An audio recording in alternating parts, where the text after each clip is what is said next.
Hey guys, Loma02. We're getting ready to play in the 100-card singleton tournament, the Chainsaw Massacre, here in about a minute.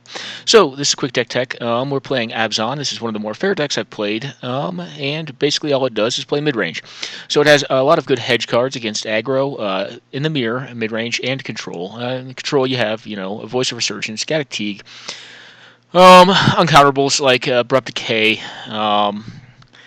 and then you have Selfless Servant, and the board you have more options. So you also have the discard main, which is good against control as well, to get rid of their multiple advantage for one cards. Against the greedier decks, you have even Mind Sensor. Not as much against the unfair decks, other than just clocking them very rapidly. So the creatures in this deck tend to be very efficient and very aggressive. They're very big. So they tend to beat other cards. One of the cards I'm trying out right now is Dauntless Escort as a mirror against, or as a hedge against the control, which has become a little bit more popular recently. I think it could be Armageddon though. I don't know if Dauntless Cathar, or Escort rather, is the best for this. And Vexing Shush is a card I'm not a huge fan of. It hasn't done a lot for me. Interesting cards on the board. Dread of Night, interesting one here. It does kill our even Mind Sensor, Selfless Spirit, and Mother of Runes. Nothing else though. However, it does shrink some of our other stuff. However, I think it's a good enough card against White Weenie that it's a nice thing to have there. When you want it, you want it. When you don't want it. 2 swords as well. 2 swords main. Essentially 5 drops while they're sitting there right now. So very fair deck. Has a lot of removal. Has very efficient creatures. And has some decent disruption. Also have Scavenging Ooze, Deathrite main against Reanimator, and have the a Rip. Correction. Yeah, no, you can't see it. The Rip and the Containment Priest in the board for that matchup. Not playing Natural Order, Birthing Pod, or Eldritch Evolution, really because we are the beatdown. Some of the cards we commonly, I think, will bore down and be Vindicate and Maelstrom Pulse, but we'll end up seeing, because they are kind of slow, even though they do answer anything. With the exception of lands for Maelstrom Pulse. So, going to take a quick break, guys, and then we'll jump into the first match. Alright guys, we're live and our match has started. We're playing Arab Zidar, round 1. Habitually plays White Weenie, but he mixes it up from time to time and plays a variety of decks. And let's tell our opponent to have fun and then check out this hand. This hand is just barely good enough. Just barely. Wants to draw more lands. We're going to keep. It is a bit speculative. It is better on the draw, so it looks like we're against White Weenie again. Okay, well, Kasali Pride Mage is not horrendous. What do I play next turn? Probably the Kasali. Okay. Or I could just kill this thing. And I think that's what I'm going to do here. I'm going to just cast with Evoke. This way I can set up a turn next turn where I get a 3-3 out of the Ooze. And then if I get a 3-3, hopefully I can blank his next play and fight a card of his on the next turn, and additionally, okay, a bunch of spirits, cool.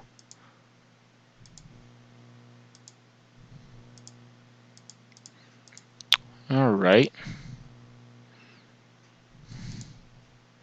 Well, the question becomes, we get to gain a little bit of life here, which is cool. Do you have an answer for the Dromoka's command and or the Kasali Pride Mage? Can answer a pump effect, like an enchantment. She's got a lot of flyers. Cool.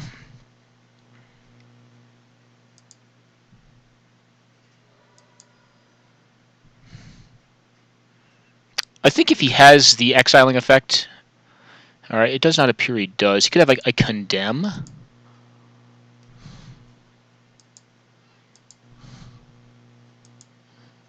Okie doke. Well, we'll get in there.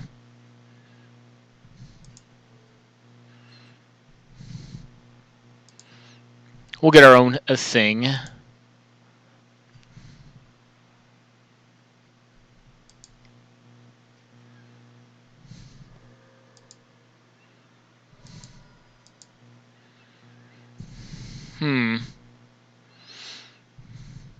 Or do I just do this? So I'm at 19 life. Let's just put a 4-4 into play and see what he does about that. 2 4-4s. I mean, can't be countered. Not really worried about it. He's swinging back in for 5, although we're threatening 8 on the backswing, which is half his life total. Yep, you got it. A lot of flyers. Do you have like, okay, a whip quarter? Cool. Well, that's very interesting.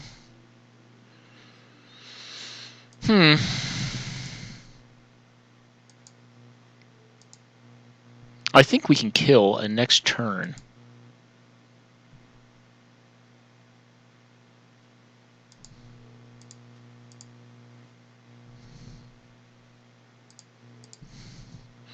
Alright, do you have an answer to this?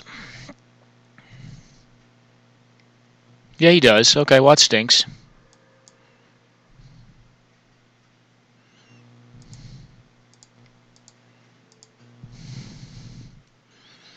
He's still cracking there for 4. So, solid draw. Good beat. Why did the +1/+1 counter go on that card? That's really bizarre. Wonder why it went on that card. That's not good for us. Well, we might just be getting beaten to death here. And the other flyer should probably get in.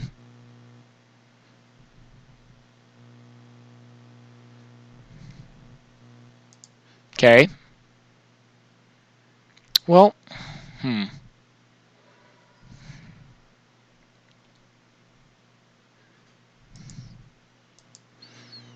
Well, interesting. Let's force him to use his mana here. Okie doke.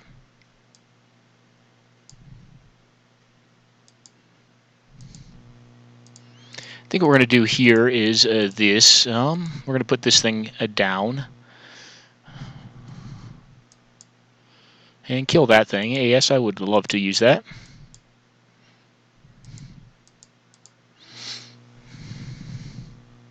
We can start chipping.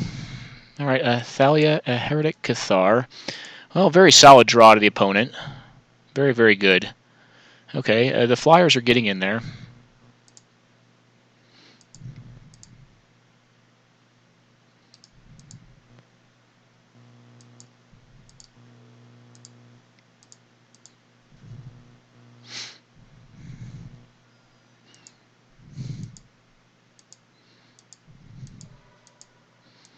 Okie-doke.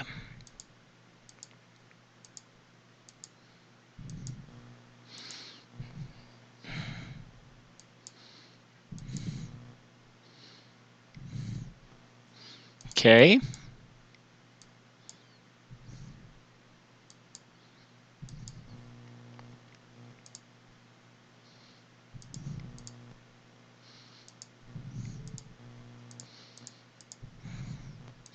Are we just dead to flyers here? No, but we'll have to have some unfavorable blocks. Well, we do go up 3 life here, though, which is relevant. Okay.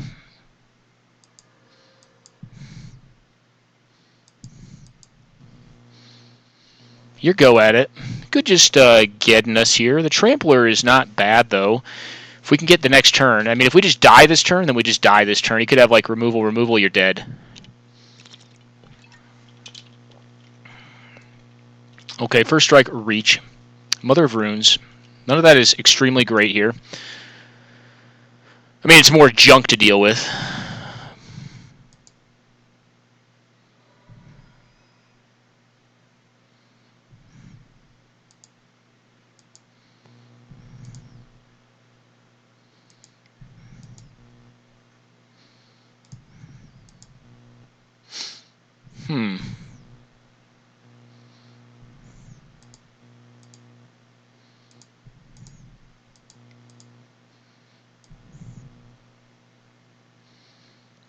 Interestingly enough, so we are at 6.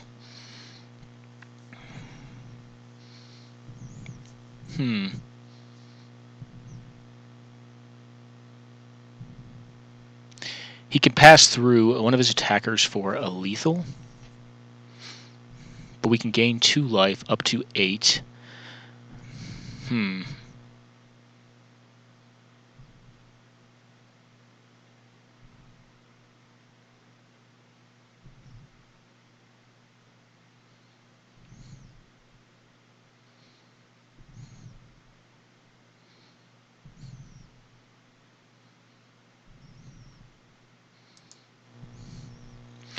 Alright, here's what we're going to give a shot here.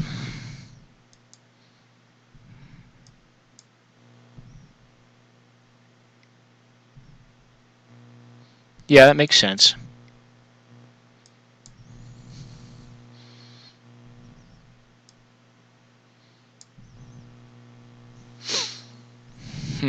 So I can go up to 8.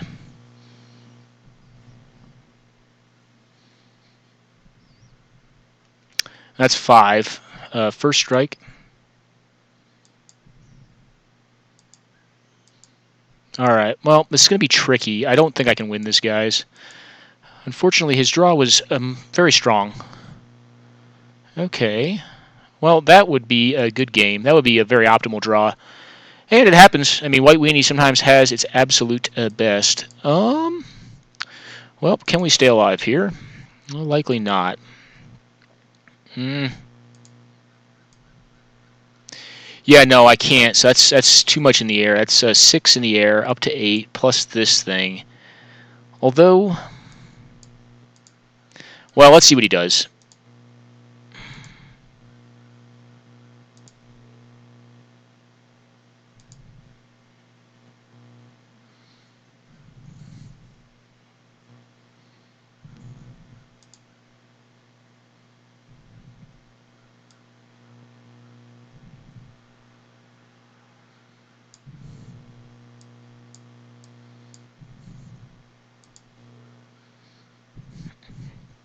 Can we get him to tap his Mother of Runes? We shall see. And he does. Okie doke. And we lose the game. I got no more recourse. I hope he made a mistake there. A very optimal draw to him. And we'll get him next game. I don't think his deck habitually will beat this one. Let's bring in the board plan. Deathmark, Dread of Night. Both seem very strong here. This sword seems a little bit weaker. So does this one. Let's do our 2 pro-white ones. Those seem pretty good here. What else? So we're at 102 cards right now. Aven Mind Sensor seems much worse against his deck. The Planeswalkers seem fine. And possibly the Sylvan Library. Yeah, it's just slow. Let's give this a shot. It's just slow, and I'm not going to take damage off at this one. You know, it's more of an investment card. So he got us. But of note, very optimal draw. You know, 1 drop into... Well, correction, actually didn't have a 1 drop, so it was 2 drop into 2 and 1 drop. Or no, it wasn't. It was actually Spectral Possession after a 1 drop, which was the Precinct Captain. Into no pump effect, which actually would have been the best, but then threat, you know, and never hitting a 5th land, which is good. My guess would be he runs 33 to 34 lands in that deck. I do not believe it is a land tax deck. I believe it does run Armageddon, though. Which doesn't per se scare me with this deck, because I tend to think this deck can stay on parity with it as far as power of cards, creature cards it's playing, permanent cards it's playing. So, yeah, this seems good.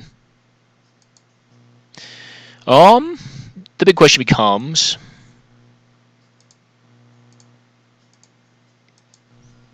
Play this guy out. We're going to have a tap land next turn, so we'll have a Fyndhorn Elves plus a Mother of Runes next turn. You get an Aether Vial. Cool. Alrighty.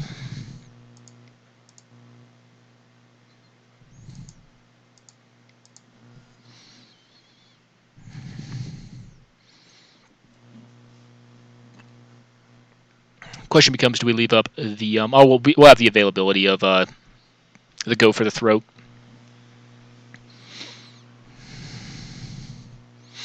Now we just need to draw into big creature cards. Could see removal here for the Mother of Runes. It's a problematic card for his deck. If it sticks around, alright, man. Spectral Rider. Well, that seems even better.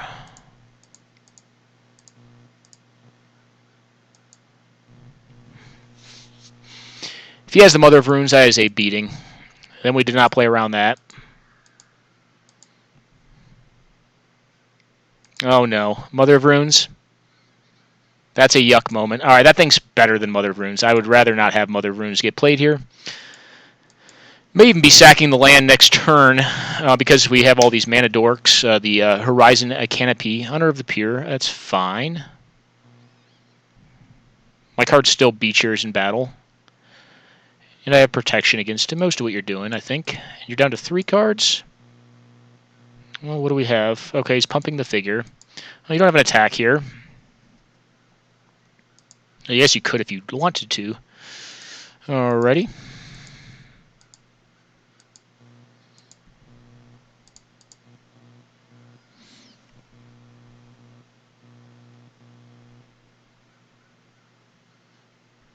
I think we're going to get Bayou here.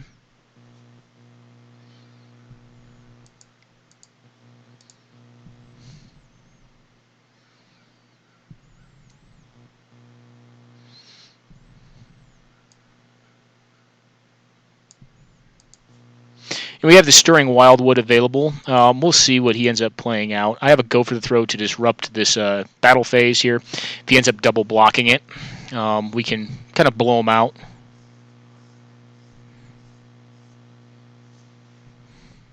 He chooses not to.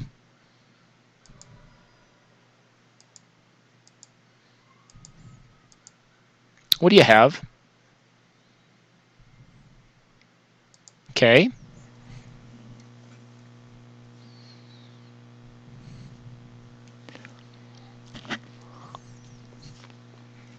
Returning a what? Land, likely.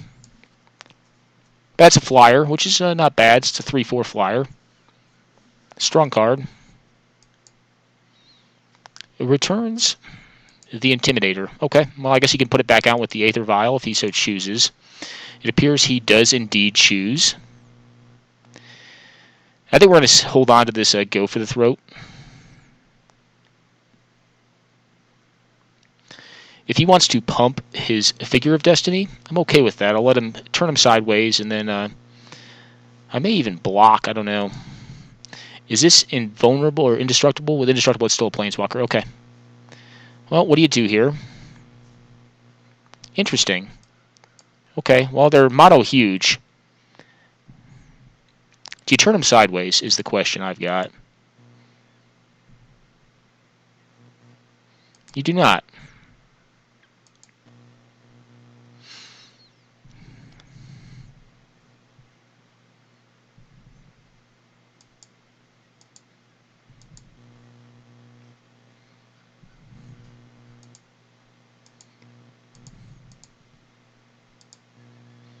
Well, we'll leave our mana available to us.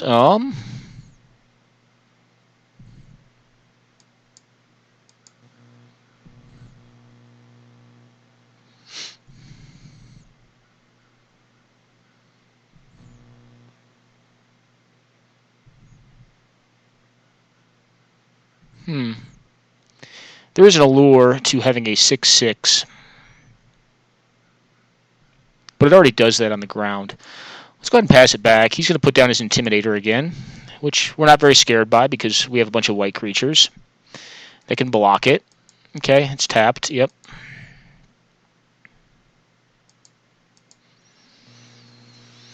Just wants to make his stuff bigger.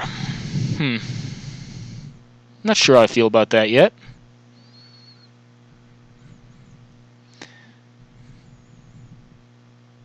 If he attacks it with his flyer, do we just kill it? Yeah, possibly. I kind of want to blow out his Figure of Destiny when it gets large. And I don't think he can allow a Knight of the Reliquary to stay unchecked. Although I could be wrong. Yeah. No thanks.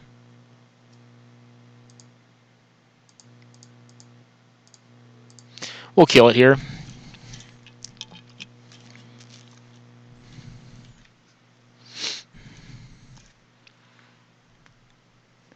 Okay.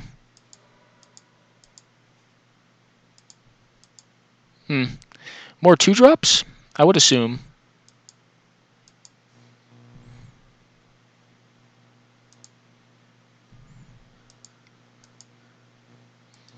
Actually, you know what? Let's do not this. Let's do this.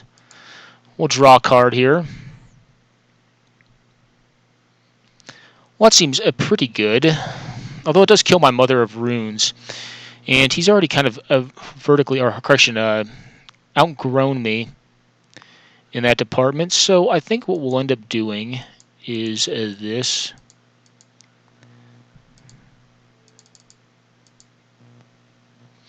We'll just play this out and pass it back to him.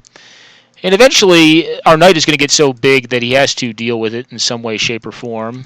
And what 2-drop do you have, man? Or we'll get a disenchant effect. And, okay, it's a 6/6. That's fine by me.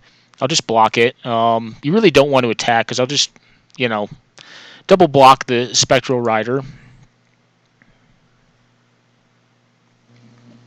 Okay, a knight. Yep.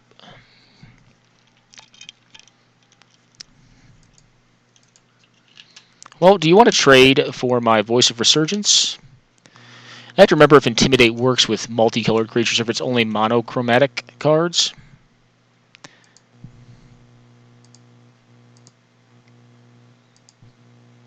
We'll get rid of this. Find a fetch land. Or is Caracas good here? He doesn't have a legendary creature. No, probably not good enough. Yeah, we'll just get the Verdant Catacombs.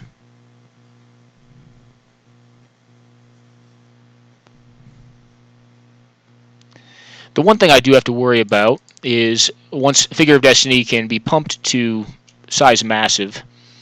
Nope, don't have one.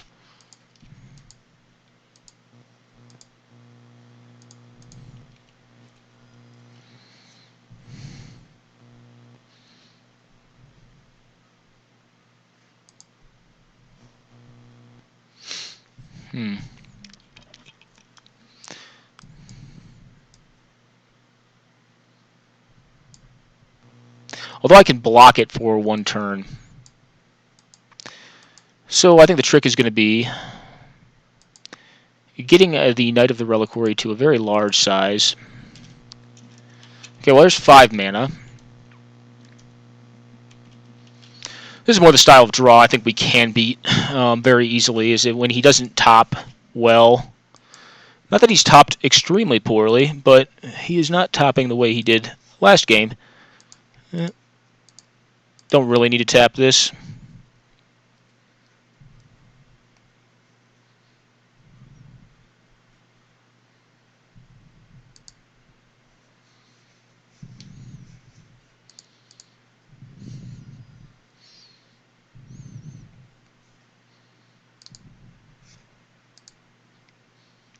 Alrighty.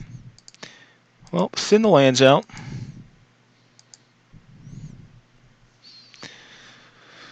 Alrighty. Oh, we have a 9/9.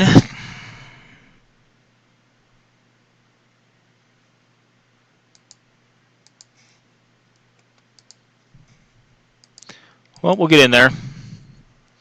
See what happens. Do you have removal for it? If the answer is no, I feel very good.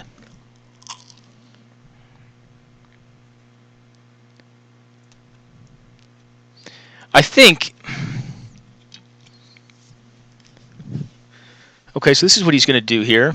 He's going to block with all of them.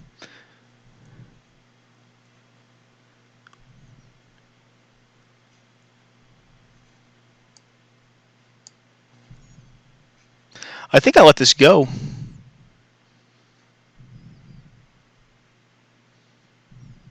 Yeah, you got it.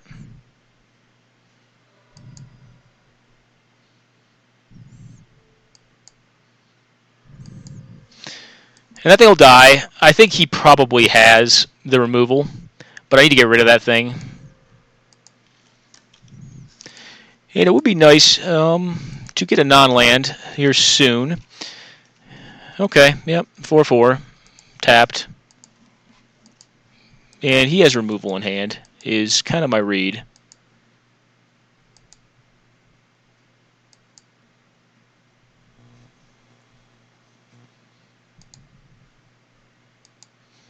Well, not getting there. Pretty bad. Alright, well, go. Kind of hope after thinning the deck this much that, you don't hit these, but sometimes you just get into a string of them. So, yeah. Our top deck should be more live than his is, although he does play less lands of note. Do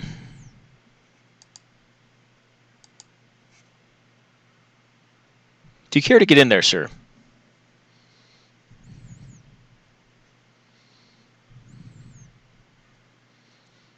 Yeah, you do. Okay.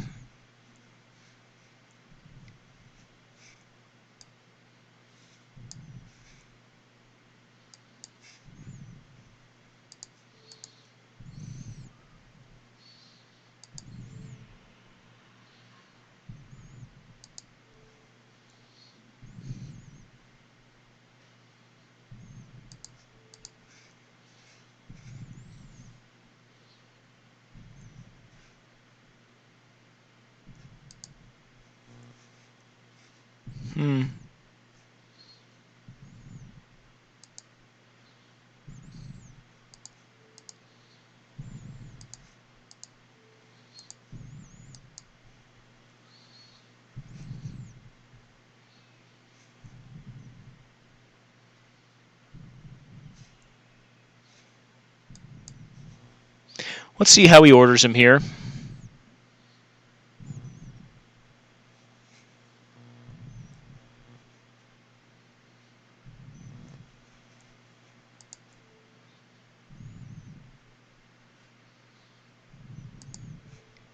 Instant speed removal? That'd be my guess. It's bad. If it's not instant speed, though, it doesn't work here.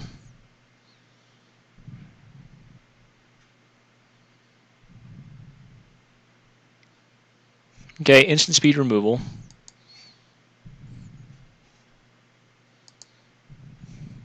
Oh, drawing all the lands. And we'll lose a bunch of junk. The things comes back though.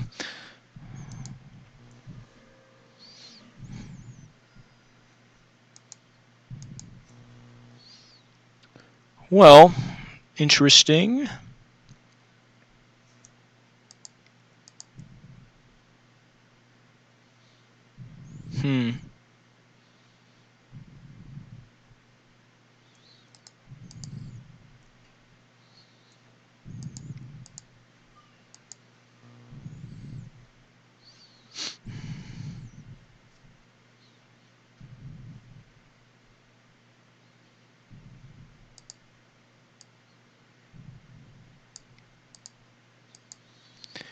I think what we do here is this. I think we're going to put this thing up, and then I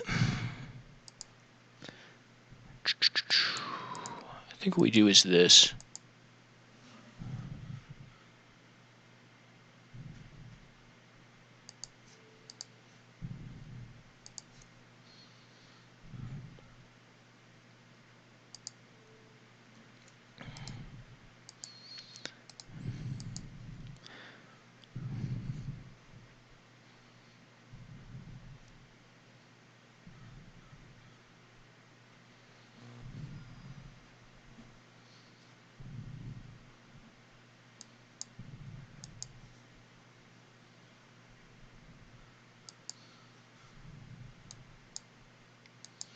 And we'll get in there with this thing. If he wants to block it, we'll kill one more creature card. We do have the Voice of Resurgence on the back end, which will get quite large.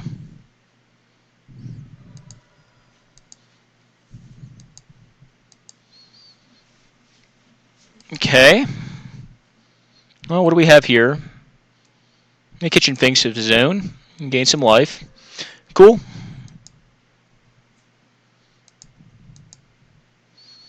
Still don't think he has a great attack here. Well, I don't know. I could be wrong on that. No, he doesn't think so either. Well, that's actually very nice. Oop. Although we have like all of our non-bows with this Dread of Night.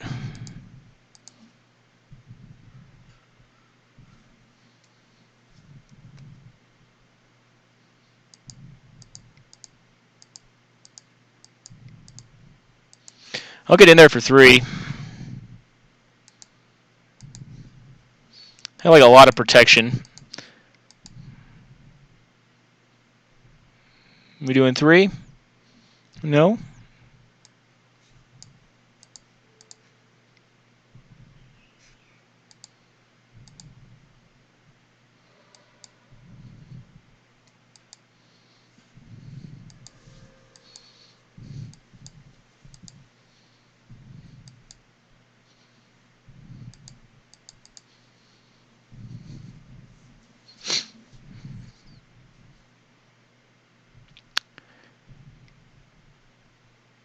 Okay, a council's judgment. Okay. What does he target? Likely the voice of a resurgence. Oh, that. Okay.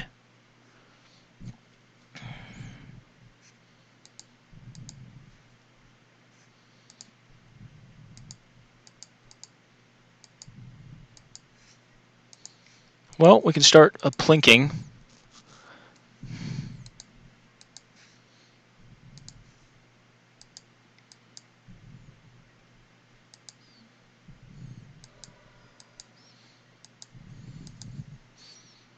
Hold back the horde.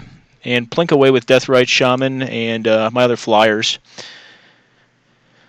Yeah, Dread Knight is not very good here. Nothing. Okay. Well, Arid Mesa, not strong.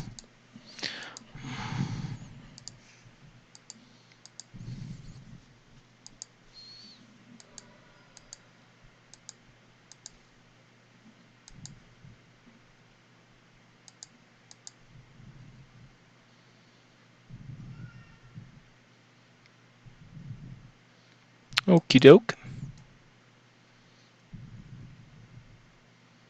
Yep.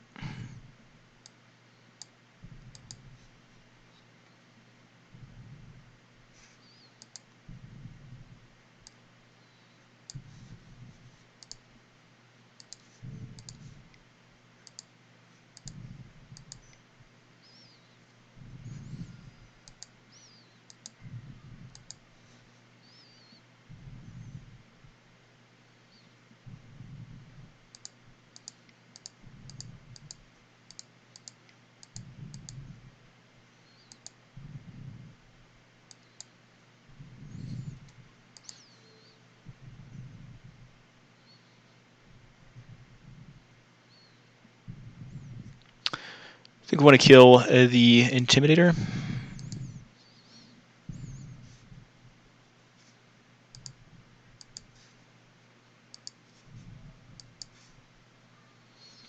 Down to 10, down to 8, 3 plus 4. Okay. We're going to do this. If he wants to turn him sideways, do you have a flyer? No flyer. He can do 8 damage to us with his Ajani, but then his Ajani dies. And we can gain life right now with the, okay, well, do you have a Armageddon? Not phenomenal here. Okay. I will block it with my Voice of Resurgence if you so deign to attack with it. Yep.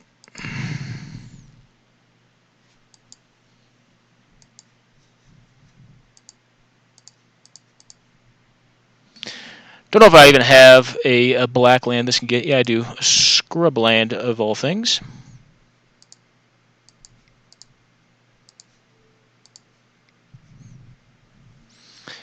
Well, top deck should still be live.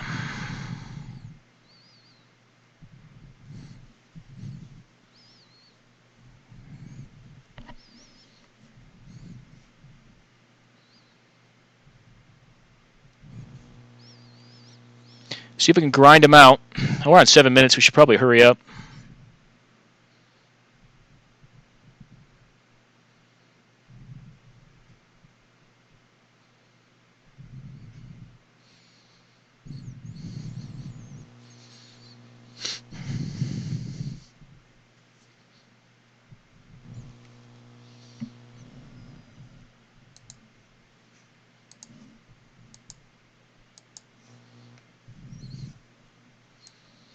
Well then, attack for 5. Rob and Rob.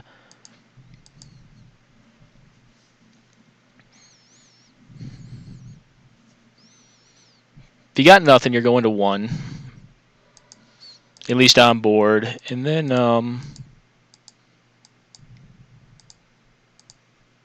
this. Okay, game. Alright, guys, I'm going to take a quick break. Use the bathroom and be right back. So I'm going to use my board time to do that. I'll be right back, though. Alright, guys, we're back, and it's time for Game 3. And hopefully we don't get raffle stomped, but we shall see. If he has the same aggro draw he had the first game, we may. But we also have our own draws. Decent removal. Although, Dauntless Escort is laughing at me right now. It definitely wishes it was a Toxic Deluge, which would be better in this matchup because it's just like, hey, my stuff's bigger than your... Well, typically it is. Last game we actually saw it was not bigger than his. He had a very much so a grow-style strategy going on, which is typical of most White Weenie. I tend to think it's a little worse. I think you're better off with a creature. In that case, I think he was better off with that stuff. But that's where it actually applies his trade, is against mid-range, low removal count mid-range. And we're not low on removal, but we don't have mass removal. Actually, how much removal do we have? I mean, we have the Dread Knight in there. I think the Dread Knight is still good. Like, it was terrible that game. But it was a very odd game state. Like, I had the two of the... Actually, I had 3 of the cards that are actually, like, just blanks. You know, in draw, which are, like, the only 3 in the deck that it blanks. I mean, it does shrink some of my other stuff, but... I think it's still good enough. I don't know. I could be wrong on that. I could just be proven wrong. I mean, the draw itself did not show it to be good. It just sat in my hand because it was actually worse for my own stuff than it was against his. Because he had the Gideon emblem plus the Honor the Pure. Then into Johnny. We shall see, though. If we don't get outgrown, out horizontally raced too rapidly, I think we can do okay. But keep in mind, we are on the draw, which does disadvantage us in this matchup. A bit. So, we shall see. And actually, looking at it, Dark Confidant probably shouldn't be in the deck. He'll be blocking a lot. Yeah, that card will be blocking an awful lot. It basically just says 2 mana, 2/1. In this matchup, I'd probably be better with whatever that lifelink 2/1 vampire is for 2 mana. So, we gotta play a little faster this game. I guess we're playing slow, maybe thinking too much or talking through it. So if my conversationalism or conversational nature goes down a bit, well, it's because I have to play rapidly. I am a little bit short on time. Looks like Rob went AFK for a moment.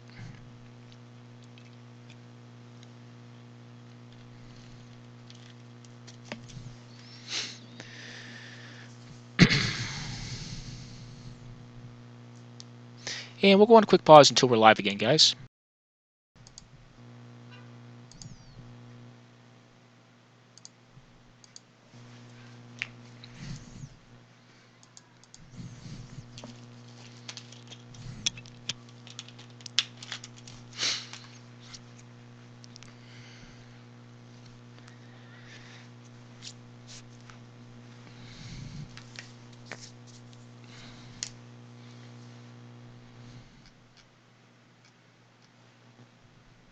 Oh, I guess we're still recording. Oops. Well, we are complete with that. Let's check out this game between, I believe, 4-color Blood and some sort of Selesnya deck. No. She is on RG Panza, I think, or some sort of RG Land Destruction deck. He is on 4-color Blood. So, oh, I thought that said Servant of the Conduit. Interesting. So a new card getting in there, Energy. I don't think this card's good enough. Unless you have like an energy theme going on. I'd be curious to see that, but I think he's just running like a pretty standard 4-color Blood deck. I think you'd be happier, although it is 2/2, I think you're happier oftentimes with just a Sylvan Caryatid because it fixes so well. That's a strong card. Magma Jet? Meh. Meh. Well, she knows she's hitting a Magma Jet if she does this, which means she can attack in with all of her junk. She's already lost to Garrick, likely to the Lingering Souls. Very difficult to answer a Knight of the Reliquary. Here she's going to be able to get in some good beats. Land on top at this point, which is not bad. I think you generally tend to want to cycle that. But she'll put it into play because she does not want more lands. She's on 2 cards to his 4. And at this point, he has a superior board position. I think there, what's interesting is maybe you almost go for... Okay, well, she's able to put that on the bottom. She can also... This is nice, though. Like, she's going to get the fetch land. Flametongue Kavu is a little bit too late, buddy. Just a little bit too late. It may be good enough here, you know, because you can at least tag the thing. I don't know. Yeah, I don't like her spot here because Knight of the Reliquary is just a beating. That card is a beast. I mean, you saw us play with it, you know, and we had the option to protect it one time, and it may have been right to do so, but we ended up finding out it was a correct assumption that he had a Path to Exile or Sword to Plowshares. I think it was Path in that case. We ended up getting a forest off of it when we used it on our Thalia, Heretic Cathar, and essentially had a blowout block that we had, which I think we still had to do it because he was going to eke out advantage for a long time until we got out of his hand. And losing the Heretic Cathar, the Cathar, and I think some other nonsense creature was fine. They weren't really relevant. Well, the Cathar was, but the other one was not. But the Cathar was definitely worth having gotten out the Path to Exile to still have the Mother of Runes in play. Obviously, later on, it got killed by Council's Judgment, but that's strong. That one is strong. Put that on the Death Touch and Wolf and call it good. What did she get here, though? She had 4 card types before. Primeval Titan? Seems good. You get in there with your 1/1. I almost like just leaving it. I guess if she attacks, you just double block and lose your junk. She can wasteland, or he can wasteland. And he may, actually, on the Misty Rainforest to make it a 5/5. That still doesn't allow him to kill both, though. If he has another fetch land, that's a viable option. 1 flyer in play. No one wants to block a Death Toucher. I think we're going to see the Primeval Titan come out next turn, though. I don't know if she's running a Valakut combo or the Dark Depths combo. If she's at Dark Depths, then, you know, he probably has to play around that and leave the Wasteland. So the fetch option is becoming a little bit more dubious in my mind as I think through it. But I don't know. We shall see. Cannot activate the Stirring Wildwood as of now. Now we can. So fetch land was obviously available to him. To player Dots. Yeah, I'm still trying to get over Servant. I'm trying to think through Servant and think if it's right enough. I mean, it's like a 2/2, so I mean, it's kind of nice in like an aggressive 4-color deck. But I don't know. Like I guess maybe you're only using it twice for mana anyways until you get to having enough mana regardless. That's good. Well, that's going to go on the Spirit, and it's going to do 2 damage to the Bloodbraid Elf. Yeah, that makes sense. And it cannot be killed by the opposing sword, which is on top of deck right now. Well, I wonder if she sets up the Dark Depths combo this next turn just to force his hand with the Wasteland. But she's looking at a total swing of, 6 + 2, 8 damage, plus losing the Bloodbraid Elf, and 2 cards, which is a lot. Although Primeval Titan itself is a card advantage engine in the extreme, as it accounts for 3 cards the turn it comes into play. Given 2 of them are lands, but in this case it's a land you have to deal with. Does she want the sword? Is it good enough at this point? The answer is I don't know. Well, they could definitely hit here. She may need to. This could be, what? A Fatal Push on the Courser? Kind of feels like a Fatal Push. No, a Tasigur. Cool.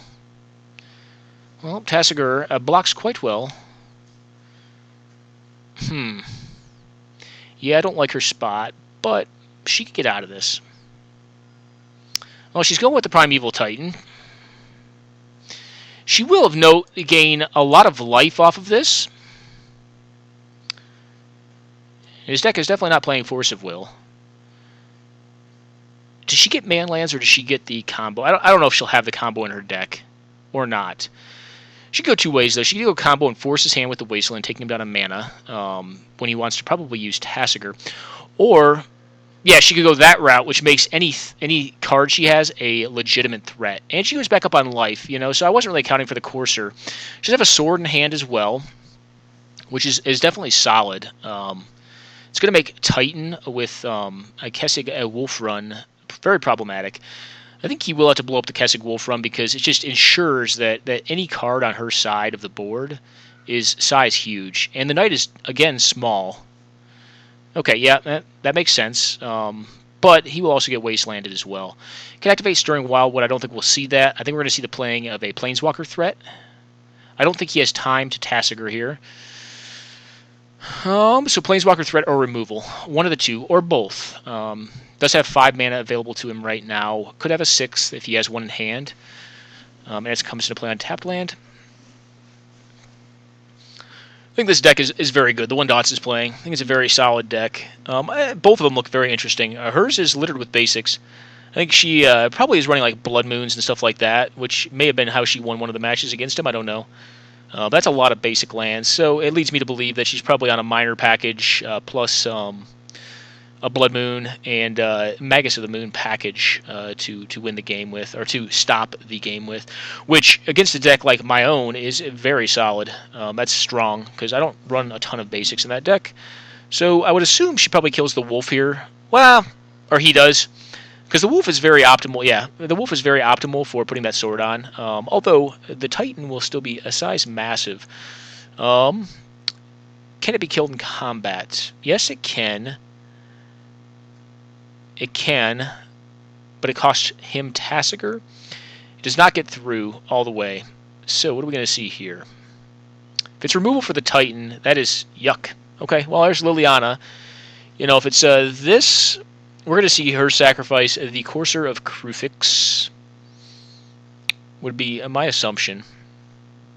And the question becomes, you have 2 mana. If he has like a go for the throat, like the game just probably ended. That is the card that I'm thinking may be in his hand. Okay, well, there's more land in hand, so we know that. He could have done this with the Knight, though, if he needed to get to 2 mana. Now he has 3 mana available to him. We'll see what he fetches here. Probably, yeah, Taiga. Makes sense. No damage from it. Terminate? Terminate could be it. No, re-equip with the sword. Interesting. Okay, well, it leads me to believe that he does not have removal in hand. So he has to win in combat. The Knight, again, now can become a 5/5. What do you got here, Michelle? Alright, sword, equip sword. And, well, hopefully you have a follow-up to this.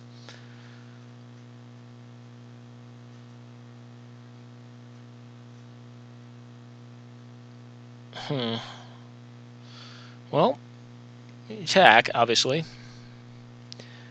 Although, I guess you have to, because you can't just sit back and let Liliana rip your hand apart. Probably manlands here, would be my guess. But I don't know. It'd be like Treetop Village and, okay, and then, yeah, I would say Raging Ravine. Valakut is interesting, though. Do you have Scapeshift in deck? Or do you just, are you banking on Titan to do this for you? Is kind of the next question that I have in my head. Okay. Well, which card do you like the least? I think you kill the Knight here, but I could be wrong on that. I think you're generally happy if Dots is occupying his mana. Activating Tasigur, although Tasigur is quite large. Okay, well, if he has removal as well, like if he has like a Swords to Plowshares, Path to Exile, that is a brutal. It could be a Godless Shrine to do that. Fatal Push would not do it here. Yeah, it's like Condemn, which I don't think is in his deck. Path to Exile, Swords to Plowshares. Those 2 cards, like, it's the 2 last cards. If he has those, like, the game is just more than over, I think, unless she could survive the next turn and Scapeshift her deck and put all the mountains in play. That would do it. Okay, well, just a random Shambling Vents, which is a good man land. But if she drops like a Blood Moon, it's just a dead card. What does she hit here? She hits the Stirring Wildwood. Interesting. I guess she's more concerned about her own life total than she is his. Okay. Well. What do we have? Nothing? Yeah. Yeah, you got a Mise here because he's on 4 cards with an active Liliana, Manland, and a Tasker equipped with a Sword of Fire and Ice. And a 1/1 flyer. Yeah, this does not look winnable for her to me.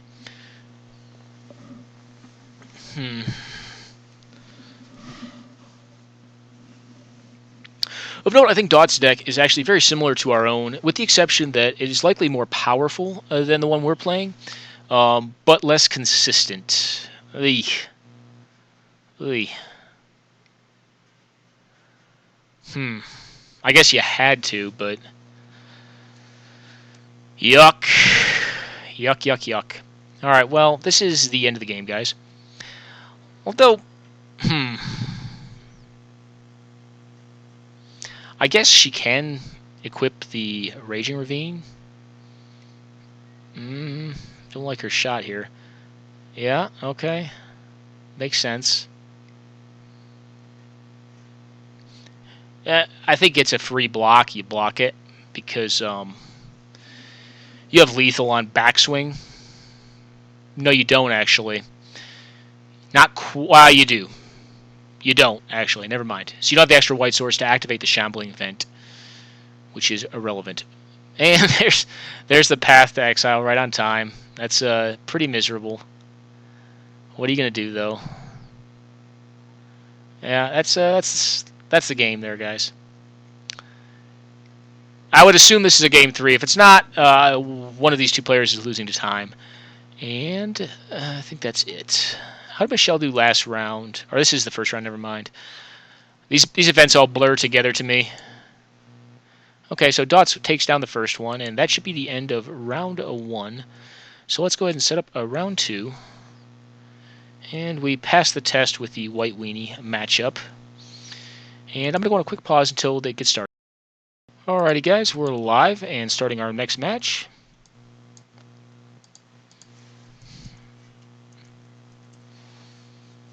Is this keepable? No, it is unfortunately not. Well, bottom that guy. Not good, guys. Not a good start. Mold a 5, on the draw at least. White Weenie? Yeah, it appears so, although...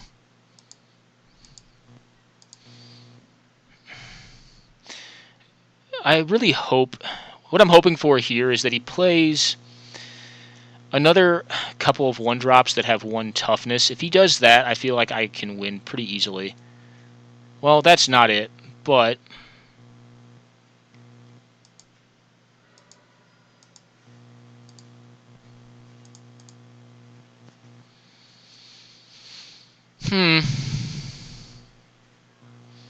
Well, here's what I can do at a minimum.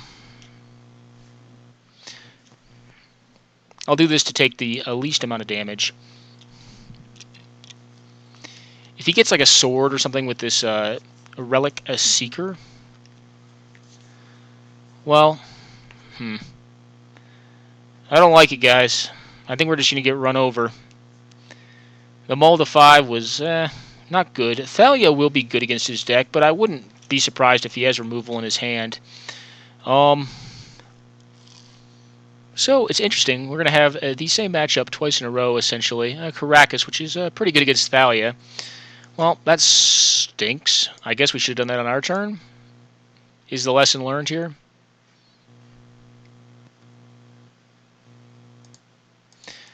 Well, we're going to do it regardless to buy ourselves time. And force him to not use his mana efficiently.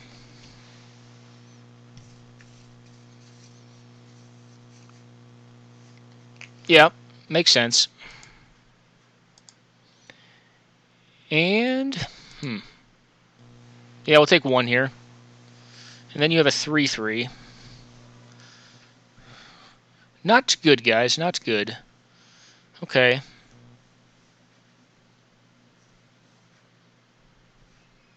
Maybe we should have just taken it there to see if we could get that card. Although I don't know. It just... Not knowing if we're hitting land is just really dicey. And, like, I feel like we got to play to win. And I think we got to buy the time. I feel like if we can get to land count, we could eventually beat him with this sword. And we do have the flyer. Oh, I don't know. This may just not be a winning hand against this aggressive a strategy on this low a card count. I really need like some good blockers and then him not to have removal, which require me to thought seize him and play a threat, likely in the same turn or same sequence turns. So he's choosing his card. We'll see what it is. If it's a bone splitter, that's fine. If it's an actual sword, I'm probably going to have to get that out of his hand, regardless if I draw land or not, because I don't think I can beat it. Especially if it's the right kind of sword, like a sword of Feast and Famine. Honestly, either one. Feast and Famine or Lightning Greaves. Okay, well, actually, I'm a lot better off with that. That worries me a lot less. And...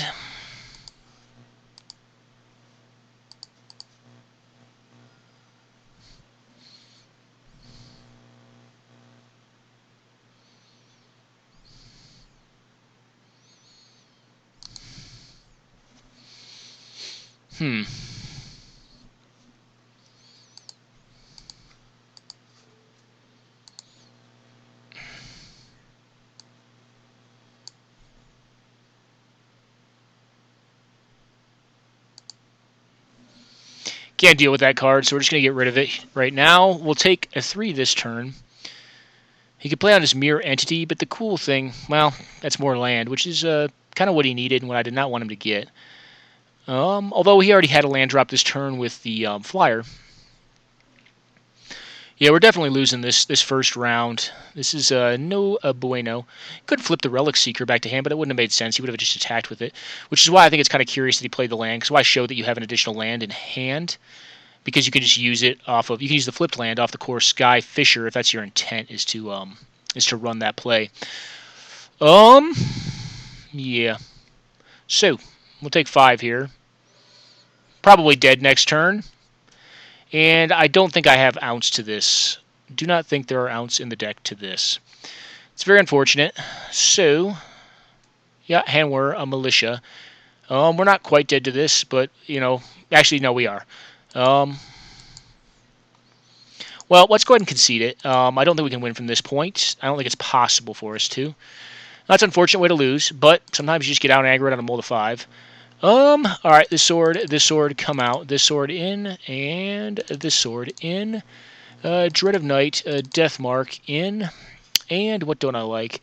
I think we can probably cut the Vindicate. I think we can also cut... I like the Golgari Charm still, I think it wasn't paired up well there. The Sylvan Library, again, is too slow. Do I want... I don't think this card is good here. I think I'd rather just have, like, a Witch Stalker. Even though it's, like, it's just a hexproof idiot at the end of the day. But I think I'd rather have it, to be honest. And Bob, I think, is very risky in this matchup. I think I'd rather have, like, a different 2-drop that just, like, blocks something. Maybe it's a Containment Priest? No, not because we have Dread of Night in. I don't want that. Maybe just a Great Sable Stag. Just another 3/3 idiot that's not white. So, let's try this. Bitter Blossom I will leave in. It essentially will become a black force field in this matchup. So we'll be on the play this time. Hopefully we do not mull to oblivion. Of note, we could have kept those first 2 hands if we were like wanted to be really risky. Like the first hand, I don't think ever, but the second hand we could have because we're on the draw and maybe like we scry a land and then hit another land. And the hand could go off because it had 1-mana ramp accelerant. I'll have to go back and relook at it, but I think that would have been probably wrong. I don't think that's right. I think you're supposed to go to 5 on that hand, and that's like the only thing I can look back at and say, well, how could we have played it differently? Well, we could have made different mulligan decisions. Otherwise, I don't think we had any options available to us to stay alive there. We could have blocked with our 1/1 mana accelerant and then, you know, done what? I guess, well, the other option was we could have played out the Aven Mind Sensor, blocked the 1/1 mirror entity. Yeah, that was an option. Actually, kind of shocked he didn't play it out there because the following turn it presents 100% lethal. Um,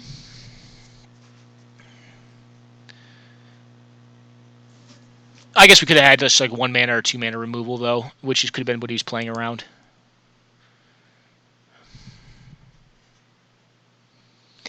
Oh, guys. Well, we got to keep this. Bottom that guy. Here, go at it. Needs green mana. Has Dreadnought at least. Cool. Well, not green mana. Go.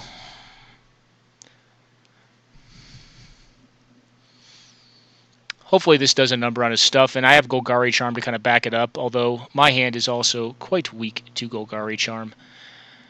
This is a pretty... Oh, he has no more land. Well, I don't either. I am out of lands too. Pretty suboptimal draw here. I mean, I wasn't going to 5. I had 1 land. If I hit a forest, this hand goes off, and it has Dreadnought, so I think that was right. On the play, 5 is just the worst.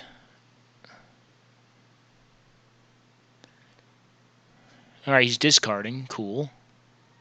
Probably a 4 or 5 drop.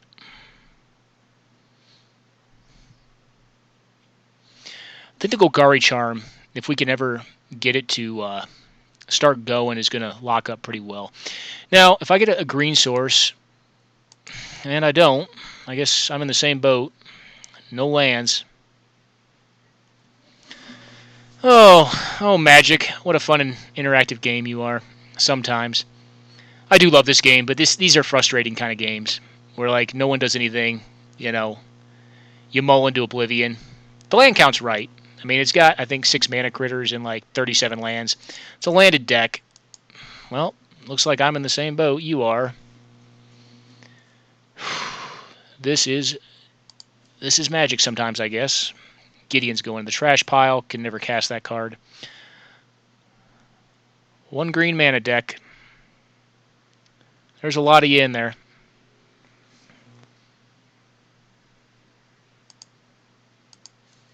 Well, not a green mana, but interesting nonetheless. It is land. So I have to discard at least. It's a plus. He found his land as well.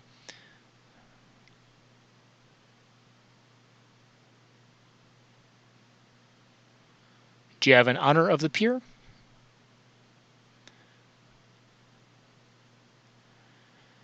Yeah. Okay, well, a 1/1 flyer. Alright, thank you, deck. So here's what we're going to do.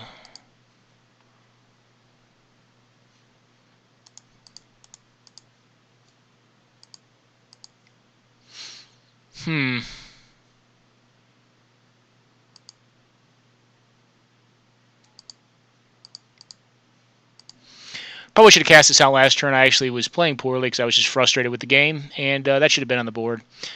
There was no reason to leave up Caracas there. I can't think of a 2... I guess... Yeah, no, I can't think of a 2 mana. I guess it could be Isamaru is a 1/1. Could have come out.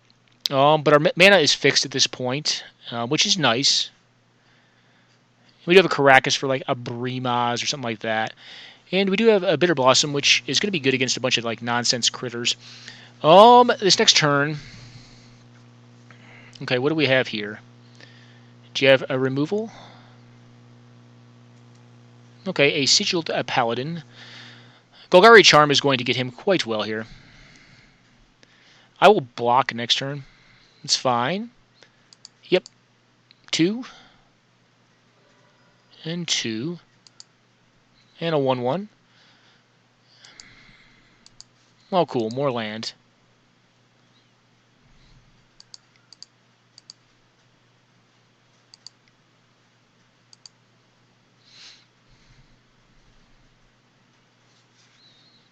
I do want that. That seems very good. So I think I am less likely, and the reason I did it that way is because I want to leave up the Golgari Charm. Although, I think I'm less likely to utilize here because I kind of do want the Sorin. What else do we have here? If he Geddens me, I would be fine with that.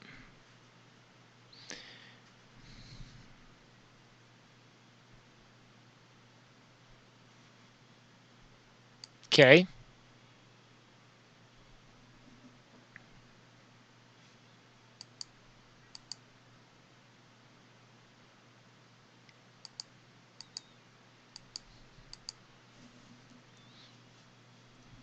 Take 2.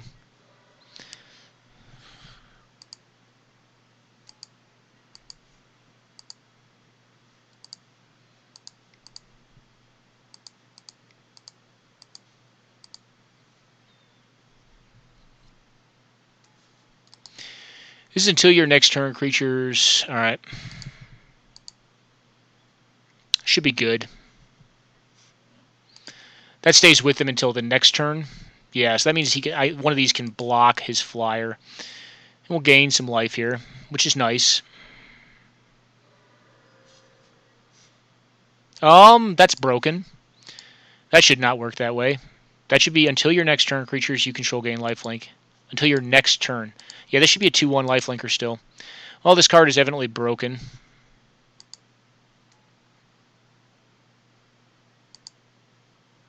And what do you decide to return? A land? Okay.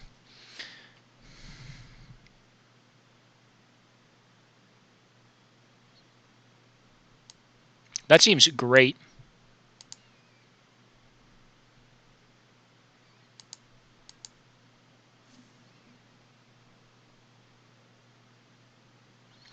I get a Reclamation Sage. Alright, yep, you're going to get it for 2.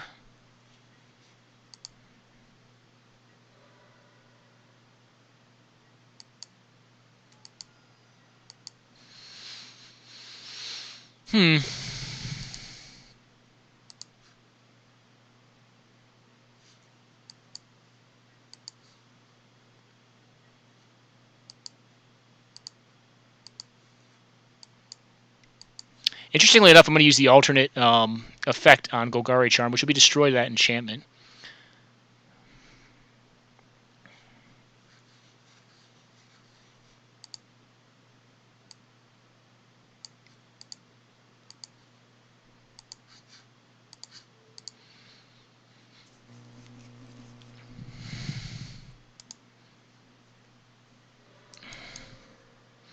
So we'll trade our pretend cards for his real ones. And at this point, I think I am going to get a Savannah. And we'll put this card online. Although I'm kind of upset that Sorin is broke. Don't need that right now.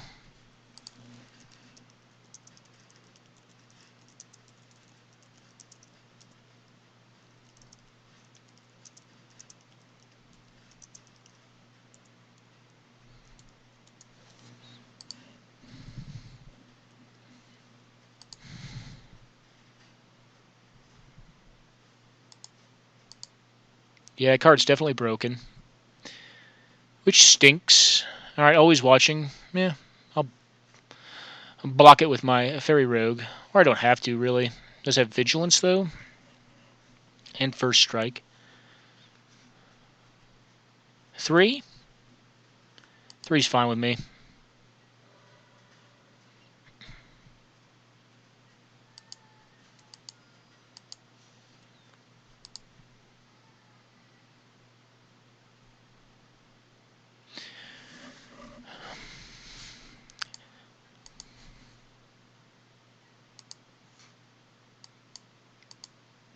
I'll gain 2 more. I don't think he can beat this, though.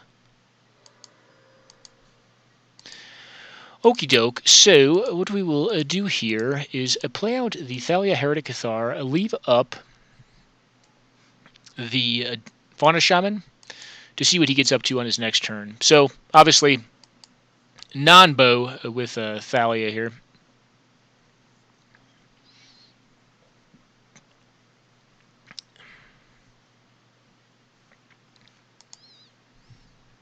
Yeah, that's 100% fine. I'll just block that with I'll block that with a Fairy Rogue. no issues. Or a Land of War Elf. Okay, cool.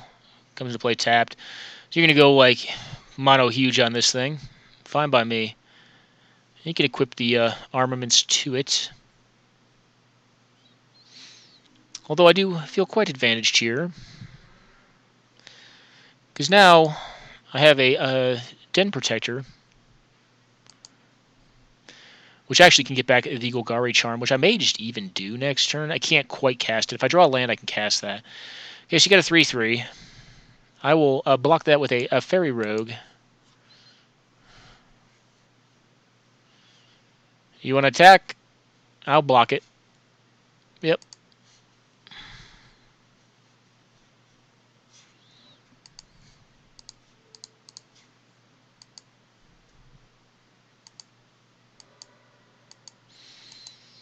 And here I think I'm just going to get a Shriekmaw, because it's unblockable. And with lifelink, it seems pretty good.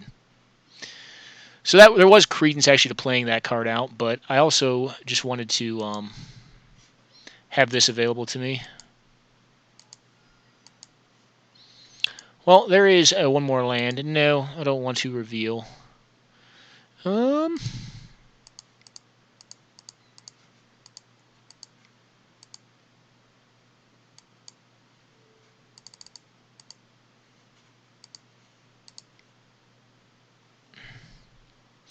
I'm going to save that for next turn to use the Golgari Charm. And we'll just bang in there for a bunch of damage. And I could have done this for 2 more, but I kind of want to leave Caracas up at this point because I feel like it's going to save me a lot of time on my next turn if I have to flip something. But Golgari Charm should turn off the Always Watching. And I think either way, ML is in a lot of trouble here. I think it's going to be a tall order when I'm on 28 life. Yeah, okay. Well, hey guys, I'm going to take a quick break. I don't think we're going to change the board at all. I'm going to pause it, and I'll be right back. I have to use the rest.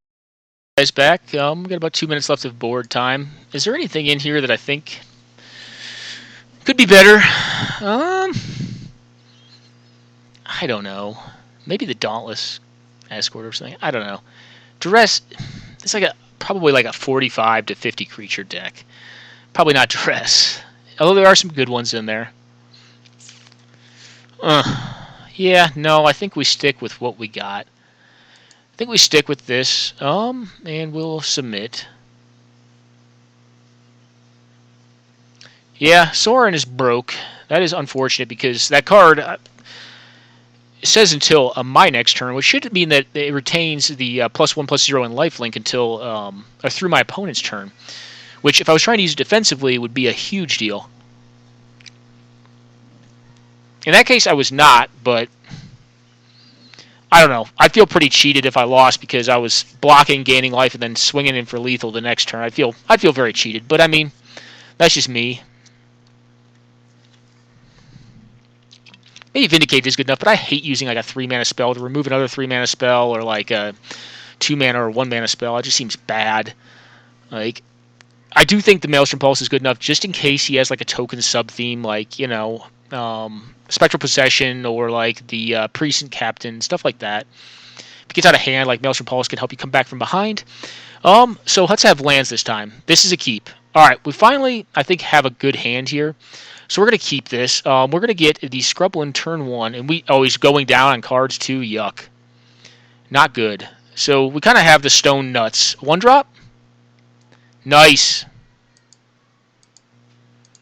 Yeah, Stone Nuts. But we did have a Scrubland. Let's not screw this up. Yeah, this is a Stone Nuts draw. Like, this is just ridiculous. Got a threat.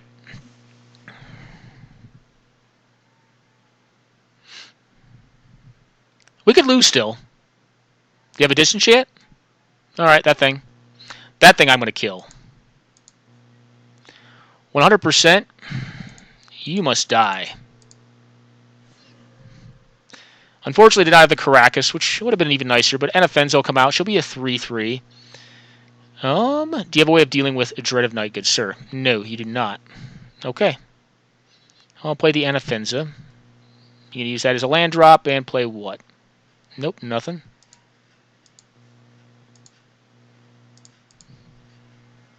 Well, that's even nicer. That means Tasigur is very close here. Tasigur could happen actually this turn. And maybe it's right to do that. Nah. Let's just play this old girl out. It wins the race. It is a 3-3 of note. But if he wants to kill it, like, I'd rather him kill this than my Tasigur. And we do have the Golgari Charm for any, like, pump enchantments. Well, he's got mana this game, at least. Good to see Council's Judgment. Or it could just be, you know, one of those enchantments that makes things huge. Okay. Will you attack, good sir? No, you want to block.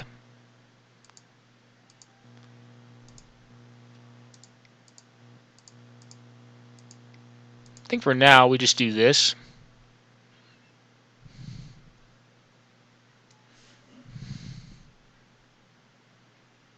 And I'll hang back. Let him remove it if he has the removal, because I want to save. I want to get removal out of his hand.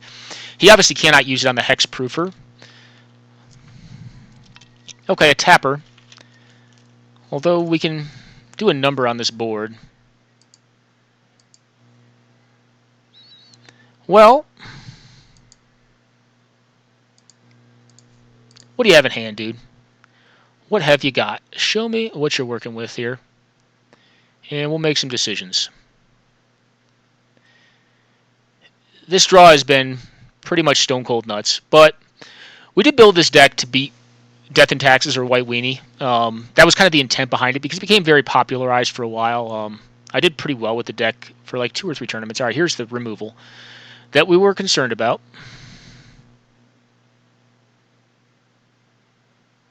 Okay.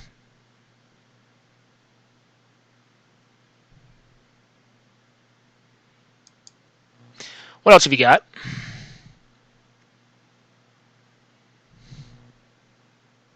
Wow, that's a counter. I don't think I've ever seen this card. It's pretty cool. Well, it's gone now.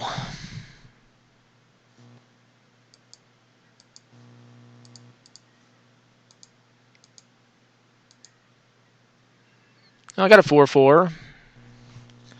Yeah, you blocked there. I will kill your other thing. Although, interestingly, what I think I'm going to do is just this.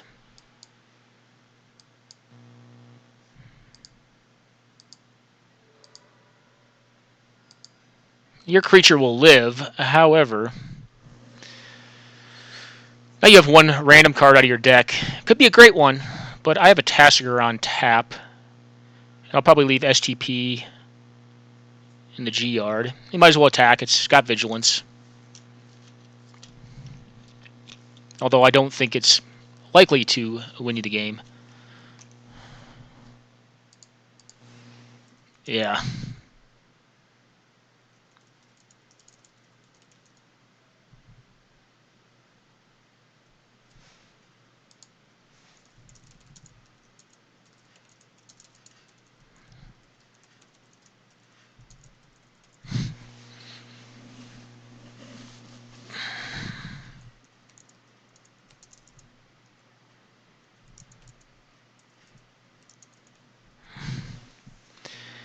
Yeah, that 5er was brutal. Oh my goodness.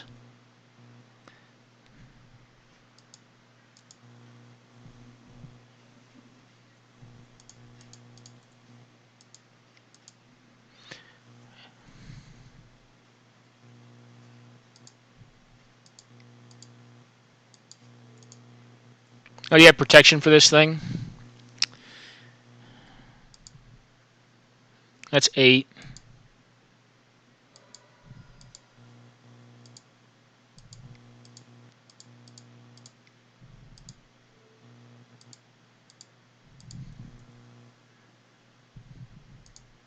Don't want Inquisition.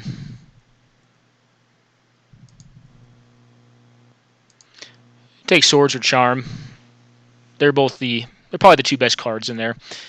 They deal with most permanents outside of like non-creature artifacts or planeswalkers, but like planeswalkers are not doing a darn thing on this board.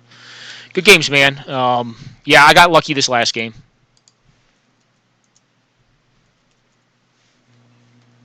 Yeah, Dread is pretty good, but we put it in the board for a reason, and we actually made that last-minute change today before we enrolled the deck because I was kind of afraid of this matchup, and I wanted to. Guys, it looks like we're probably going to be playing. I think Sensei just dropped off. I don't know who won the Sensei versus Dots matchup, but they were both won their first match. I think it was Dots. I think I saw Sensei drop, but I don't know. We're watching Michelle Wong versus Goldenlin here. And actually, let's see here. This is an interesting board state. This is a very interesting board state. She's at 20 life, though. Yeah, and I think she has the advantage. I don't look at life totals because, like, Hero Bladehold is like the king of swings. That card just wins races. White Weenie is obviously still popular. I'm telling you guys, though, it's so much better if you like go the Death and Taxes route. I know the deck is a little more pricey. It's not quite as flashy in how it wins. It has to be played more like a control deck, but I mean it can do both, right? That's why that deck is so much better, I think. Oof, that's strong. All right, well the game's over now. I was saying that without knowledge that she had a burn that could take care of two threats, and destroy Goldenlin's land on one card. But with a Whisperwood Elemental, yeah, game is over. Warpriest Athune, what did I get? Sylvan Library. Okay, Warpriest Athune is a card I like. I get to find a place for it in Death and Taxes, but I've debated running it board. I have run it board before. I don't run it board now in my Death and Taxes list, but it's a very strong card. Well, you can smack in there for 3, but you know, what are you gonna draw? Cataclysm? That's not good enough. Land into Tragic Arrogance. That would be. You leave her the Sylvan Caryatid and leave yourself the Smuggler's Copter and the War Priest. That would be good enough to turn the game, at least. All right, well, there's an Ethersworn Canonist, so anti-combo and... what do we got here? Yep, gain some life. That card's odd to me, though. Like, I haven't seen a matchup where I want this card, to be honest. I guess, like, against my own Storm deck, you may want it. But it's so fringe there. That deck is not played by like anyone else I've seen in recent history, like the last like year. And it's not that good either. Although if there's a deck it can beat, it would be White Weenie. Well, if there's a deck it can beat, it's like generally like mono fair mid range. It's not that fast. Yeah, it seems good. Again, the only answers I can think of right now are Tragic Arrogance is it, really. Or like a Wrath of God. Like a random Wrath of God would be like hilarious, because like Smuggler's Copter lives through that, and that's beneficial. Although, actually, no, it doesn't quite work, because the Whisperwood would just make 1 million manifest tokens. I guess it would make 4. 103. That's a big attack. That stinks. Return. Yeah, that would even work against Tragic Arrogance, too. So, like, I don't think there are outs here. I think this is, like, a no-ounce zone. You can go, like, Island Sanctuary. I don't know. Island Sanctuary may do it. I don't even know. Solitary Confinement? No, that doesn't work. I don't even know how this is won here. On 2 cards, up to 3. Yeah, I don't think there are cards, actually. Don't think there are cards, unless he has a combo in there. Of note, this deck is bound to be... The one Michelle is playing, like, if she had the pairings I've had today, I think she'd be winning every match, because this deck has mono fair lands and plays just mono fair creatures. Just very good ones. But they're fair. I mean, they're just, you know, spend 5 mana, get a 4/4 that makes 2/2s every end step. Spend 6 mana, get this behemoth. But there's nothing intrinsically unfair about that. It's not like, you know, you're like turn 2ing, you know, a Terastodon into play. That's the kind of stuff that, you know, I tend to hope for with my own version of Death and Taxes or White Weenie. I guess I do run a White Weenie version as well, but White Weenie I think it's a weaker deck. I feel like I lose a lot more matches with it because it has less range of playability. It doesn't punch up against certain matchups. Against like this, for instance. Although even this, I don't know. Don't think it's doable. If it's the last game, I guess you go for it to see if maybe there's something you put in your deck that you weren't tracking, but on 1 mana. Yeah, Wing Shards with 1 mana. Black Lotus Wing Shards. I don't know. And she'd have to cast a bunch of spells? No, not doable. Yeah, Topan Freeblades of the world long ago became irrelevant. Although being fair, her draw looks stellar. Almost as stellar as mine was against ML in our last match. Yeah, her draw looks pretty epically good.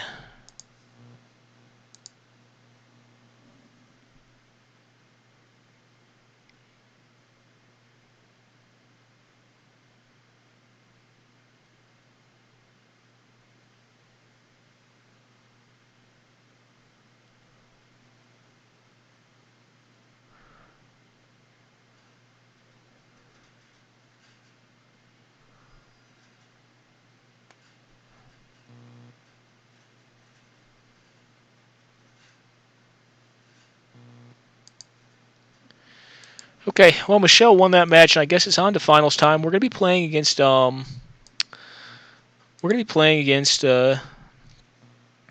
Dots here, and this should be, I think so at least, unless Sensei. I don't know if Sensei's come back. I don't know who won their matchup. No, he's back in, so he didn't drop. Oh, I guess it's Sensei and myself. I guess he won it. So, Abzan Midrange versus probably another midrange deck. This should be actually a very fun interactive game. I hope. Or we could just mold to oblivion.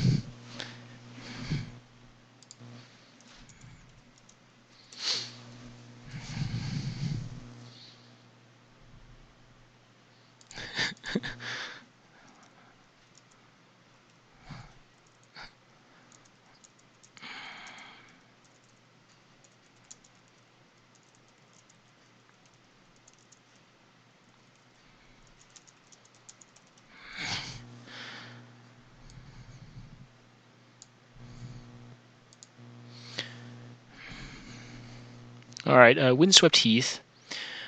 What is he playing? I don't actually know what he's playing. I haven't checked his deck out yet. It obviously wins faster than mine does, or I'm just playing slowly today. Well, it's got blue in it. Nope. Although there is some merit to doing that. A Brainstorm. Cool. Well, want to hit lands. Don't want to hit Obstinate Baloths. But we can play out the Duskwatch Recruiter. I think the Duskwatch Recruiter is more replaceable than the Acidic Slime is, or the Scavenging Ooze. Could be wrong on that, though. Okay, well, going to manipulate the heck out of his deck. Do you have a fetch land as well? Okay, man land. Not good.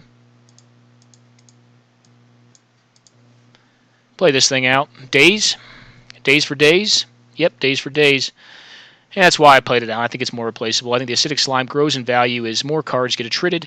He's down a land count, which is fine because I actually don't have the lands to play here. Wow, this draw has been abysmal. Alright, go ahead. Do you have another counter spell, like a Mana Leak? Alright, Memory Lapse. That is horrific. Well, we're going to get quite handily trounced here if this is his draw. No lands, at least, which is a plus. And go ahead and counter it. If you got it. If you don't, Force of Will. Interesting. Interesting. So I do have a Swords to Plowshares. Do you have a threat of your own? Alright, Anissa, getting a land. Black fetch land would be great because I can play out my Tasigur. There you go. Calling him. Still need one more. Bayou. And you can have this back.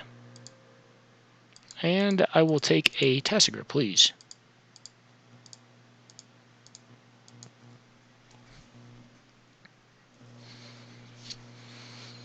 Well, he's got a land, so does he have a Jace the Mind Sculptor? That would be a beating. He had the other Jace, which may have been why he pitched it to Force of Will.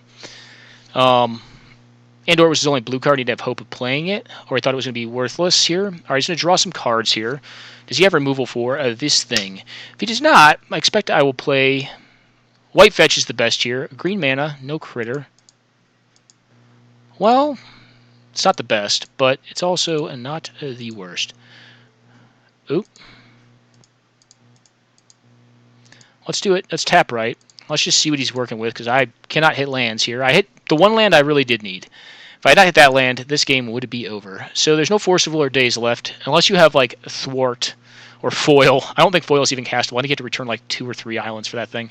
There's one you can, like, return an island and discard an island, discard 2 islands or some crazy crap, plus exile a card. I don't know. They're both bad. I can't think of a counter spell that gets me here, though. So we have to rip apart his hand here. And really hope to hit lands. I would like to get my Elspeth down.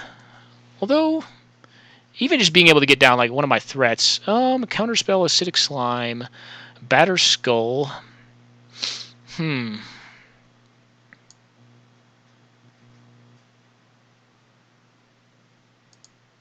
think we get rid of that.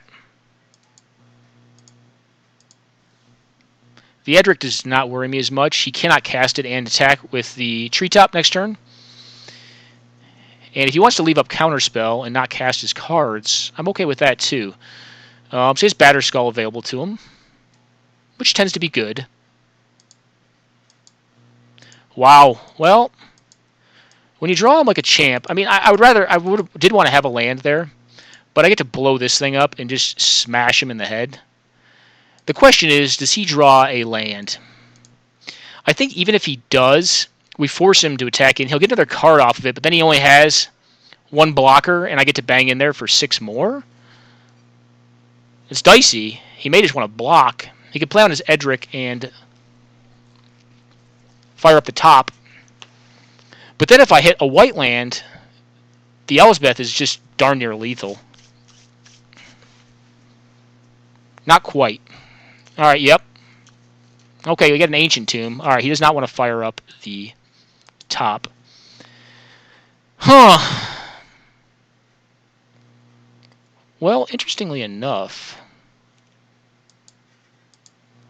I think here what we do is... How could I get gotten here?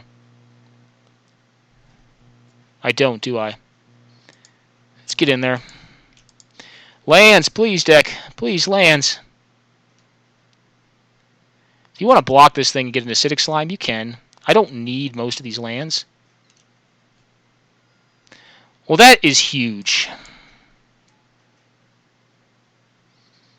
That is a beating.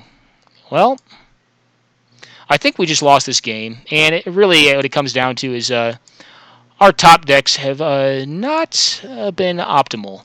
So we're going to go ahead and concede here because we just lost. We can't beat that. That's very unfortunate, though, because we lost to Mana Screw in a 37-land deck. But it happens.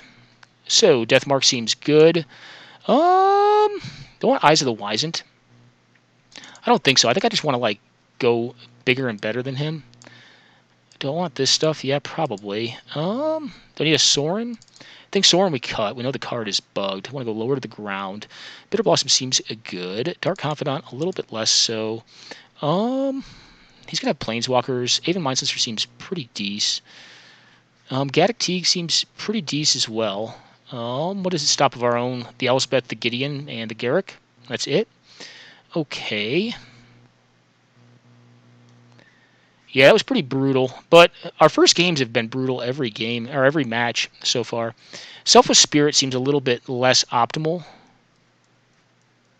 Don't think he's running Wraths. That's the thing. Let's take it out. Go a little bit bigger.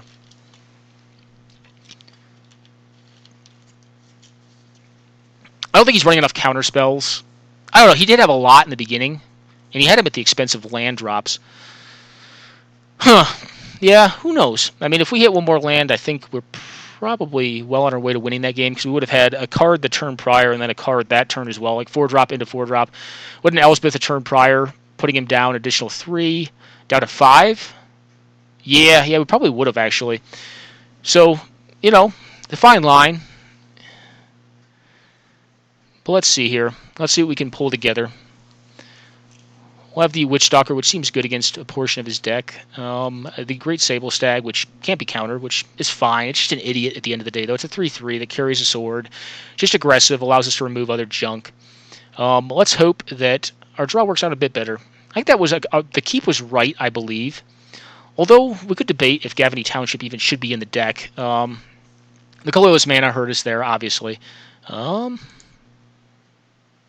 we got to keep this one. This is a keep. Early interaction, a lot of it actually. Play this out. Go. And we're hoping for a Mana Dork turn 1 so we can Abrupt Decay it. Well, we don't have a Mana Dork, but we do have this, which is nice.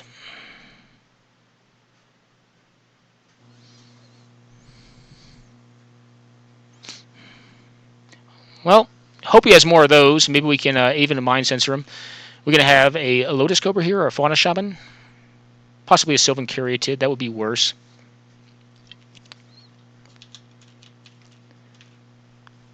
Oh, Nature's Allure. Cool.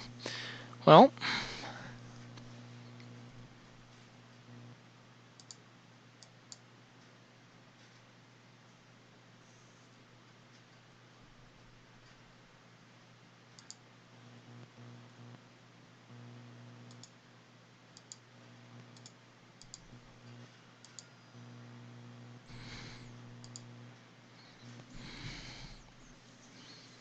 Okay, well, he has a good blue mana now. Let's see what he's got. I'm going to pass it.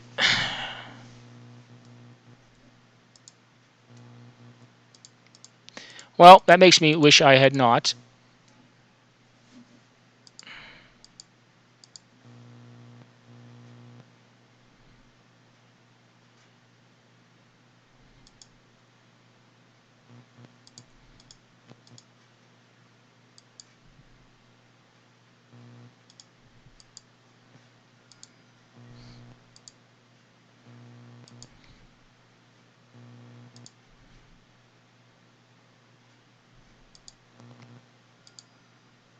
Play this thing out. Make it big.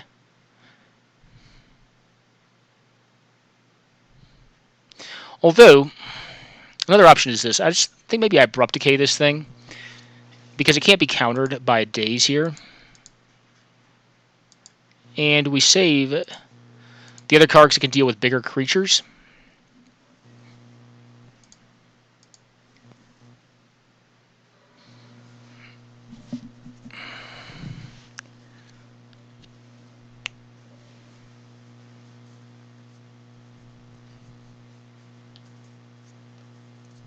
And maybe I'm going too ham with the Sylvan Library. I don't know. I don't think he's going to have direct damage sources in his deck, though. A Path to Exile. Yes, I would. I would love to do that. Alright, green mana. I know I lose 2 cards doing that, but it seems pretty good to me. Alright, well, we don't really want more lands, so...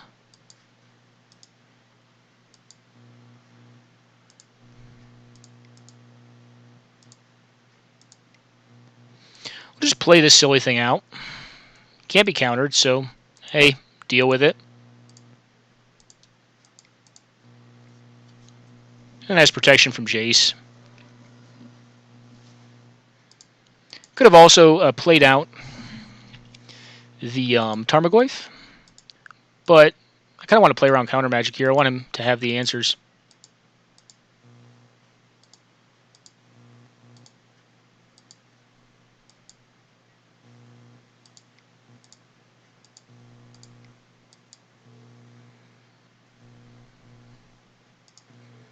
Take care of this white mana. You can counter it if you like, and then I will just play on a Goyf. Seems good enough here. And I feel like he just has counter magic up, and if that's the case, like, deal with it, you know? Deal with the board, man. Can't really sit back on counters in this board state, I don't think. And if he counters this, and the hope is that he doesn't have like a spell snare, and I can play out the Goyf. Okay, yeah, he calls that one a game, which makes sense. Did the same for him. I was out of respect. I mean, it's just silly. Do I really want like the Multani's Presence, the Eyes of West? I don't think I do. I think I just want to beat the living crap out of him. I don't think I want that stuff here, though. It's not like he's hard control. He's like mid-range that has counter spells. And I think if I'm just like sitting back, well, I think those are like dead cards, like most of the time. Like in the opener, even then. I don't know. Well, let's give it a shot. We're going to run it back. Did pretty well that match, or that game. Duress could be right. The Sylvan Library was the all-star there. I mean, we drew 2 extra cards off it, fixed our draws. Obviously, he was land screwed as well, which did not hinder. It helped us quite a bit. Although I think even if he hadn't been, our hand and the Sylvan Library give him quite a run for his money. We were almost on card parity, and my board state is a lot more developed. This is a keep. Not a great keep. If it's a turn 1 mana dork, do I just dismember it? Possibly. Yeah. Fatal Push? No, but that's good.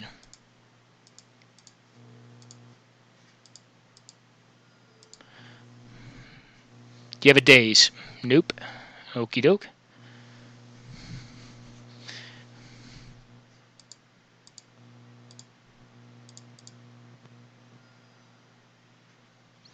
I think we get the Scrubland here.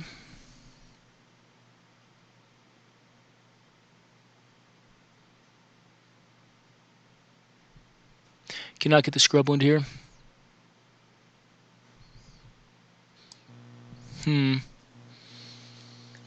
What do we get? I think the Savannah is the most right.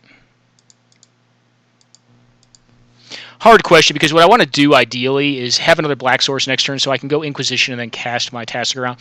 May have to suppress my appetite a bit. Okay, that's fine. We're going to Inquisition next turn, I think. He may have a 2-mana play here. Okay, now we gain some life. Do you have a spell? A snare.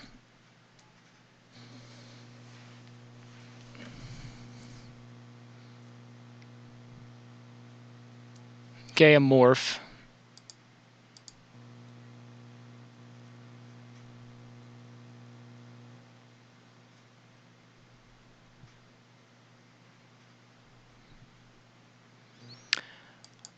I'm going to make a hedge bet here, guys. Could be wrong.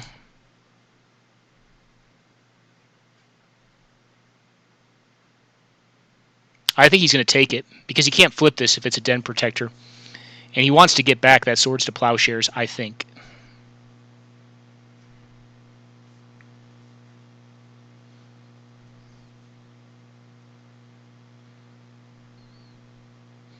Yeah, do you want to block is the question. Can you afford to? And if he does, we'll just play on a Siege Rhino with using our planes. And we'll cast or play our Gavany Township next turn. Hope to hit a black source. Oh, if we hit a black source, we'll play that out. Inquisition him. If he doesn't block, then we may just Tassiger this turn and set up our top deck. This is a tough call, though, on his part. And I think we were right to put him in this position. He's got less cards in hand. He knows this is going to purify our top deck, but he can have... He takes it. I figured he would. Figured this was free damage. And that's nice. That is very, very nice. All right, Murmuring Boss, Sable Stag.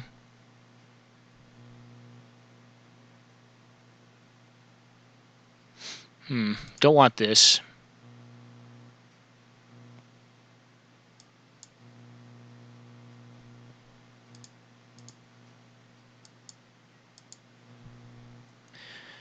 All right.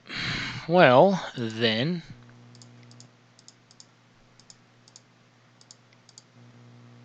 If you want to gain me a bunch of life, I'm fine with that. Or if you have Force of Will, you can force this thing. I'm fine with that as well. And then we have a good uncounterable threat next turn, plus a Tassiger on tap, which seems pretty good. Could daze us.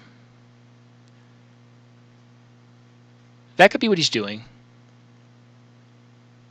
Or considering. But I think I'd be all right with that if that's what was happening here. No, it's not. Okay. So, well, now the question is, which one do you path? Or, correct, yeah, Swords to Plowshares, rather. Because he does have that, but it's going to cost him 3 mana to do it, which is very mana intensive. So, do you have another threat? Is really okay. Yep, and you're going to get likely the Swords to Plowshares. No, a Misty Rainforest. All right, well, fine. I'm fine with that. Do you have another threat, good sir? Because I can actually make my Grim Flayer a 4/4 on tap next turn. All right, a Sword of Fire and Ice. Well, that is not good for us.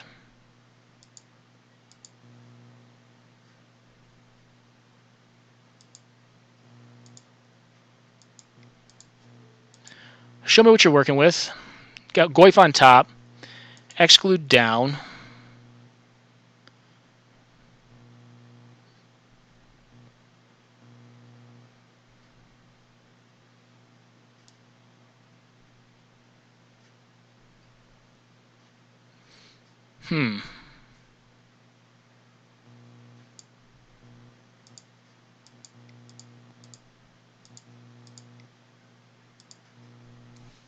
Play this out.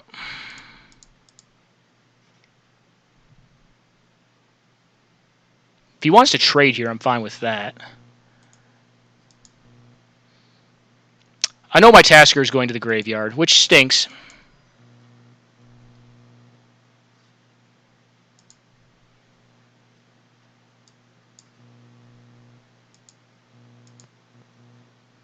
Okay, well, that's a strong one. You get in there for a lot of damage, but I've got a pretty beastly backswing. He could put the Moloku into play, but he can't really do shenanigans with her yet. And if he does that, and he attacks with his Den Protector, yeah, I like where we're sitting right now. Moloku and her junk can't block the Great Sable Stag, can pump Team, but more than likely what I'll do is, okay, well, that's one more damage.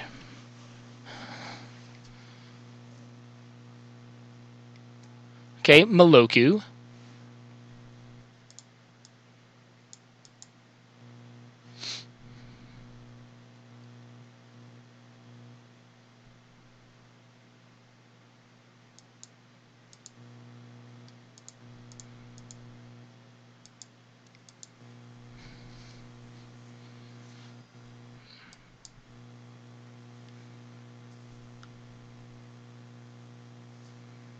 Okay.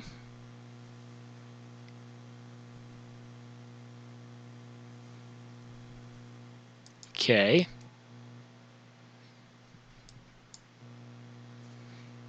Are we going to see some double block shenanigans here?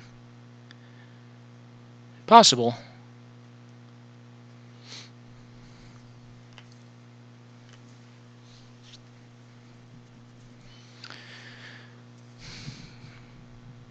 Yeah, you can't block the Stag, and the Stag can be made huge at beck and call to a 4/4, so it can't be blocked out by the Den Protector.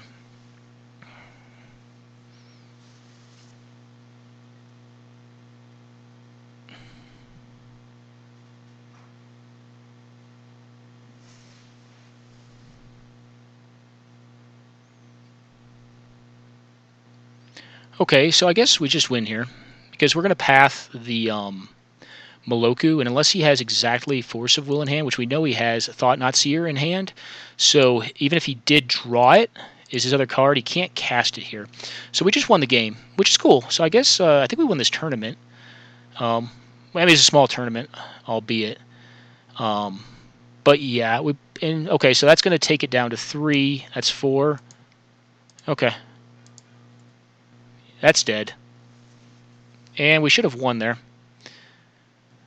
Good game, man. Oh, yeah. Is a beast. It is. And that was the right play, I think, on the Dismember. So I think we took it down. I don't know. I think, well, let's do this. I'm going to go on a quick pause, guys, and I'm going to report results, and then we'll jump into... All right, this is actually a matchup I want to see because I think Michelle has an advantage in this matchup if he doesn't have like an uber fast start. Now, however, Core Firewalker is pretty stellar against her removal suite, which is going to be mostly red Although she could, like, outgrow it. Thalia's a beating against green, though.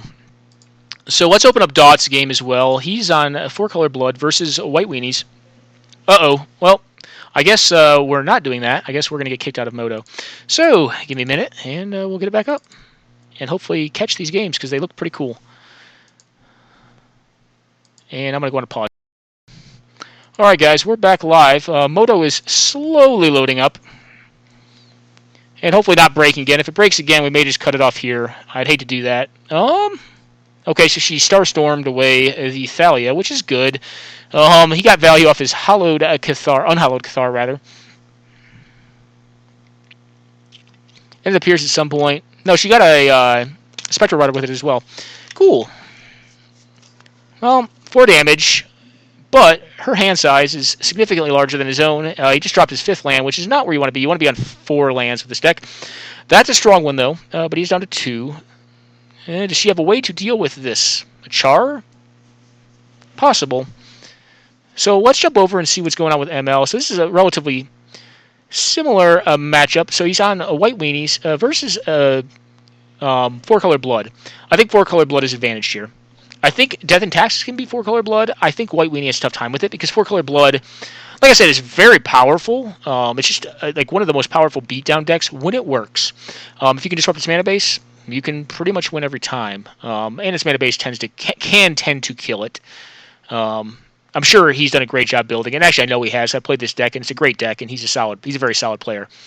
Or he or she, I don't know really, but okay, Whirly Tutor, likely getting an Inferno Titan to blow up. Well, I don't know if it's getting Inferno Titan. Maybe it is.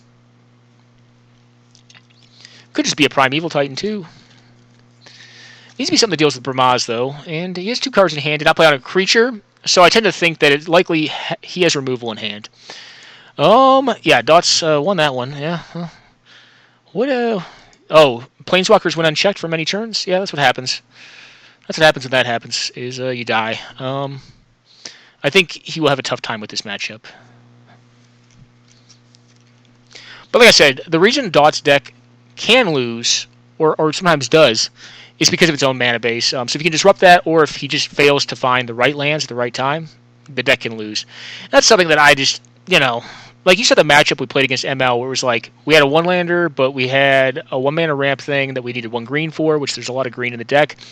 And we had the Dread Knight, and we were like, well, we got to keep it. Like, it's on a 6-er, on the play. Like, I'm not going to 5 on the play. And he did the same. I think he went down to 6 on the draw, but he only had 1 land. But like his cards just didn't pair up well against Dread Knight when we were able to land it. But the game itself was miserable because like we spent like 4 turns just discarding cards or like not drawing lands and just sitting there and like looking at each other.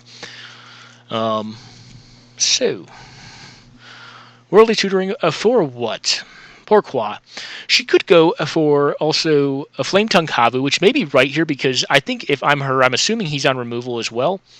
Unless he just has like 2 huge creatures, which I don't think is likely. I think Rob Zadar builds these pretty well. Primeval Titan, okay. Well, I think she can expect here to have a Swords to Plowshares or a Path to Exile come her Titan's way. I think that will happen. Obviously, if she doesn't have the land, that was very bad, but I think she does. Flame Tongue Kavu is also interesting because I think this is going to eat removal.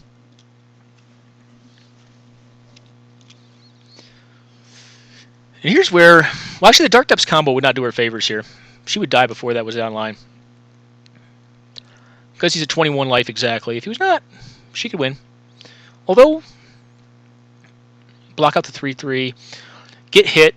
If this gets removed, she's going to get hit for 4, 7, 8, down to 3. Yeah, I guess, no, and even with the Titan staying in play, it wouldn't per se win. But I think the likelihood of this Titan staying on board is very low. I think that's probably what she was deliberating through as well.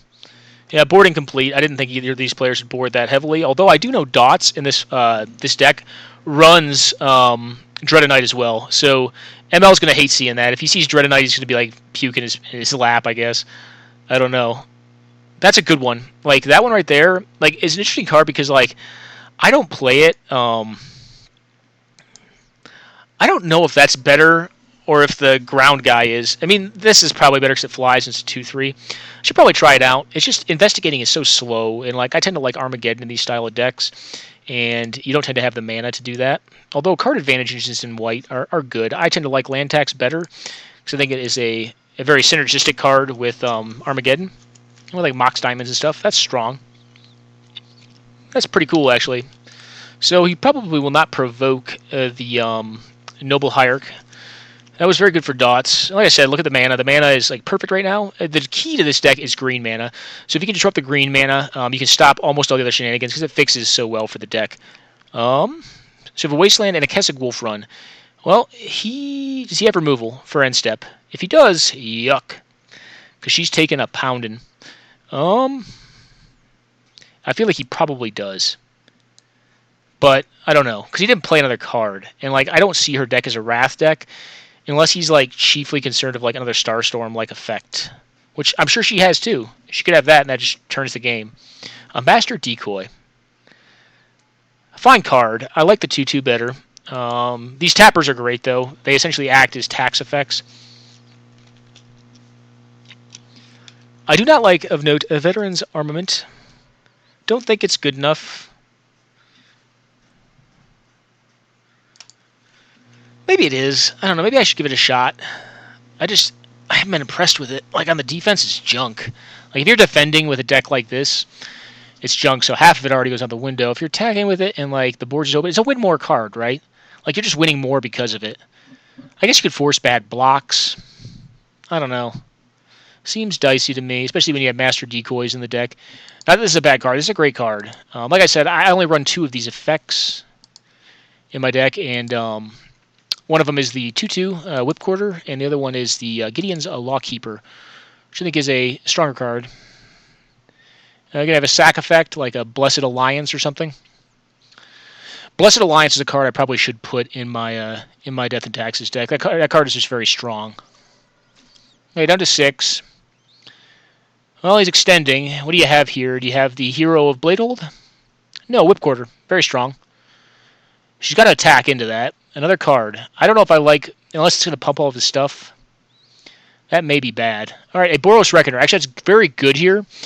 Because not only does he gain a life, but he also has an out to any X-based spell that does 3 damage. So she has to do 2, putting herself to 1, not being able to block the Boros Reckoner. Damage-based removal against Boros Reckoner is a beating, if you didn't already know. Okay, well, the Deathblade Elite is dead. Wonder how that happened. Interesting. How did the Deathblade die? I don't know. Get in there for 2. Go 2/3. Yeah, actually, I think he's advantaged here. Oh, no, he's not. He's dead. That's game. So, well, wait. No. Actually, it is. But she should have attacked first. No, she couldn't have. Well, it would have trampled, so she would have taken 3. So there are... No, she's got enough lands, though. She's got 6, 8, 9 lands. Yeah, game. That's enough. 9 goes to 24, if she has enough mountains in deck. So 1 Valakut plus 8 mountains of different variants, and that's game. She only got 3 out. Yeah, that's pretty good. I think she finally got sick of getting killed by this and decided to win with it. So I'm going to actually shoot her a quick... I'll wait. Sometimes her connection's bad. I don't want to like bug her in the middle of her play. I don't know which game they're on right now, if this is the second or third or first. But I know she's been beaten by this a couple of times by Total Hate. Player Total Hate, who's not playing today. And I think she despises this combo. But it's a very good combo, too. I hope she does not screw it up. This does take practice. You should practice this combo, because it's not hard. It's just slow and tedious. You don't want to misclick on it. Because she does need... I guess she doesn't need all of it, because she can attack with the Titan and get the last 2. If she like misclicked, all she really needs is the Valakut. She should get rid of all of the lands. That's pretty cool. She was able to win with the Scape Shift, though. Pretty sweet. Okay, well, oh, goodness.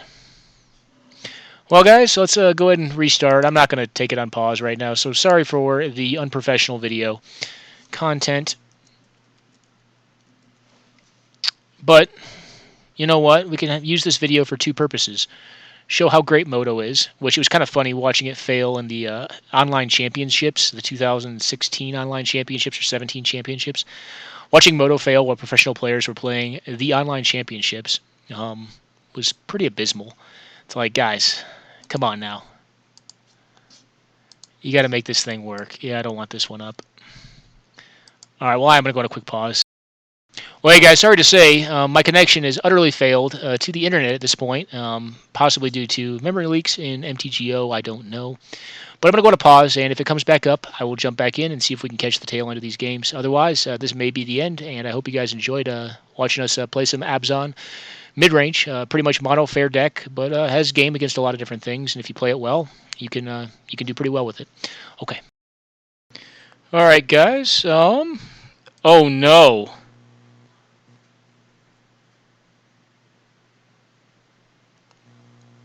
Okay, I thought she was going to attack. I mean, you can just attack and win.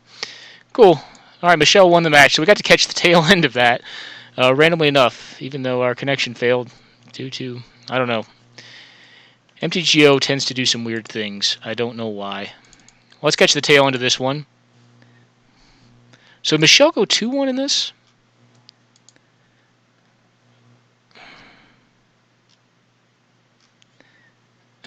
Current standings. Yeah, Michelle went 2-1. Good for her. I'm glad she did. Okay, well, the interesting thing is like the he's got all the tappers in the world, like Master Decoy, Benelish Trapper, or I call him Tapper, Benelish Tapper, which is like the perfect. This one is like probably the flavor wise, probably the best. Not the best tapper. The two best tappers, in my opinion.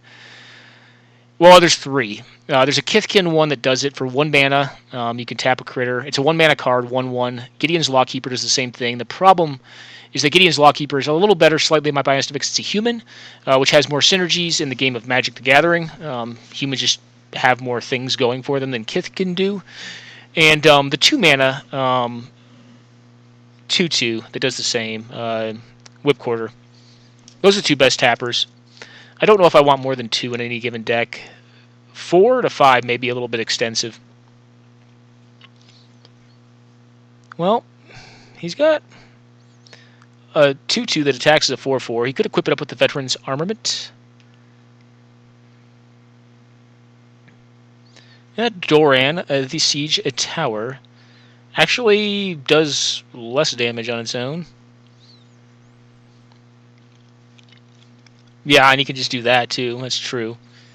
I don't think you want to tap it for mana. I think you want to just return it to hand. It is a legend. That is problematic.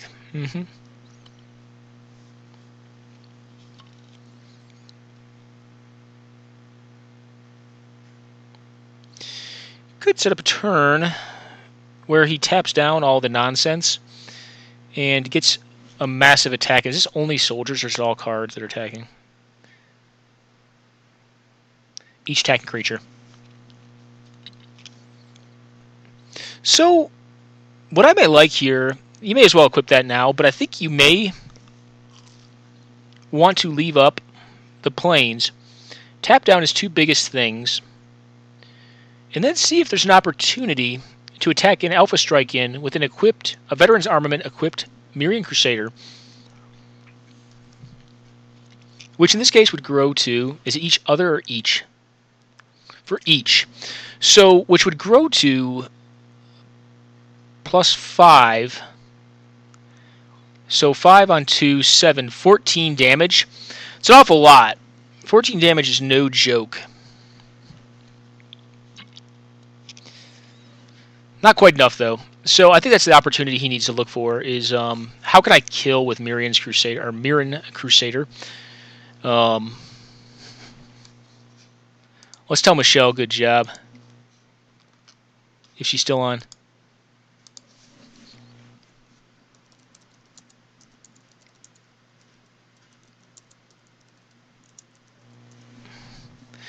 Definitely a nice escape kill.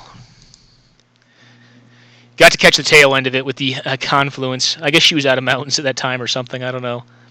Because she could have dodged on it with her mountains. Well, it's not per se good. What do you have here? Is removal? If it's the life-gaining kind, I think you may want to wait.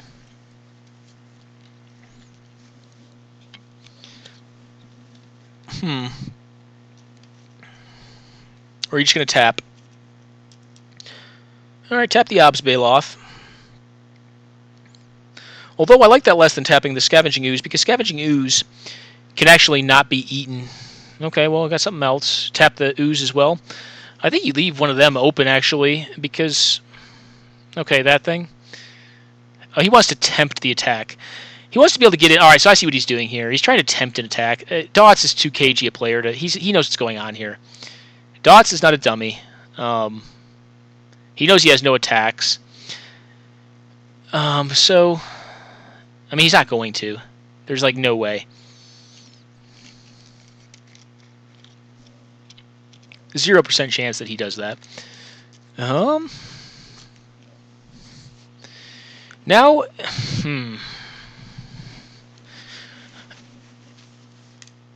I think what you need to do here... So can he stay alive? I don't know. It's dicey. Needs to equip up that Mirren Crusader, though. And he could re-equip the Porcelain Legionnaire. Look to put another card on the table if he drew a creature card. Yeah, you need to look to win with the Mirren Crusader. And I think you could equip it up right now. I don't think you want to pitch any cards, though. It's a problem. The turn he does this attack with the Mirren Crusader to pitch his whole board. His whole board will die in the attack. With the exception of Crusader. But I think you need to start doing the damage. He needs another creature, though. Yeah. I think that's right. I think that needs to go away. Interesting. Oh, I guess it is a 5/3. Yeah, so I can get in there. Can it be made bigger? Well, not at instant speed. Although if he had, like... No, Fatal Push doesn't do it. Maybe we do it after he blocks.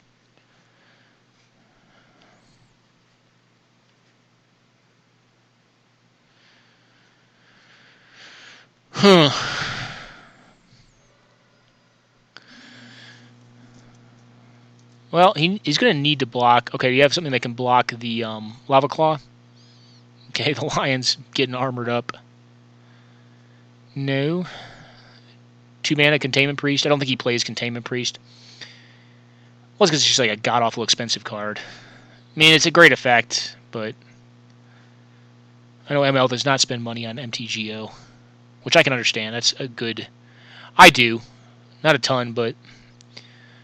a decent bit. And it's... You know... What are you going to do? It's one of those things. I enjoy the game a lot. But, no, obviously not a Containment Priest, or he's not showing one here. What do you tap here? I think you actually want to tap the... Okay, yep, you're right. So you want the Lava Claw Reaches to get pumped so it taps down more of his junk. I don't think you block with the Lions here. I do not think you want to block with the Lions. Surprisingly enough, do you have to? It's 5? Yeah, you got to. You got to block with the Lions. Because you got to block with the Lions, what do you block? Yeah, you block the pump. You block the pumper. Although,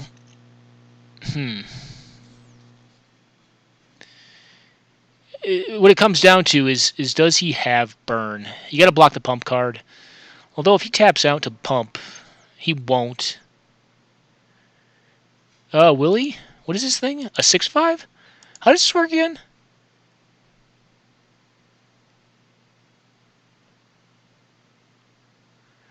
That... But how... Oh, each attacking creature. So there's 4 attacking creatures. Got it. If he taps out, he's dead, though, I think. Yeah, he is. He's straight dead. Because the Veteran's Armament on this team, like, he can't tap out for it. He just has to lose his thing. He's going to go for it, though.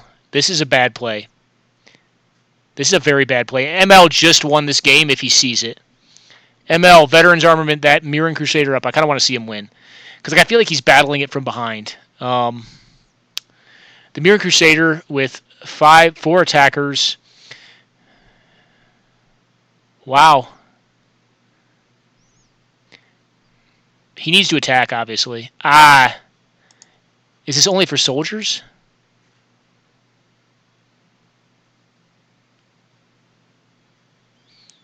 Equipment soldier. Okay, well, it only works on soldiers. So, okay, I misread the card. That is far worse, then. Regardless, I think the game has ended here. Yeah, if he could have equipped it onto the Mirror Crusader, I like his chances a lot better. Unfortunately, he could not. He can grow these scavenging ooze, so he can go to 18 life. If he has, like, any sort of spell here, like, yeah, that's enough. Like, they get even bigger, which it's not really relevant. He didn't need to play that. I think he already has the lethal. Could be wrong on that, though. Tap, tap. Yeah, they're bigger. Well, maybe he's not dead here yet. So, you tap down the ooze. And you tap down.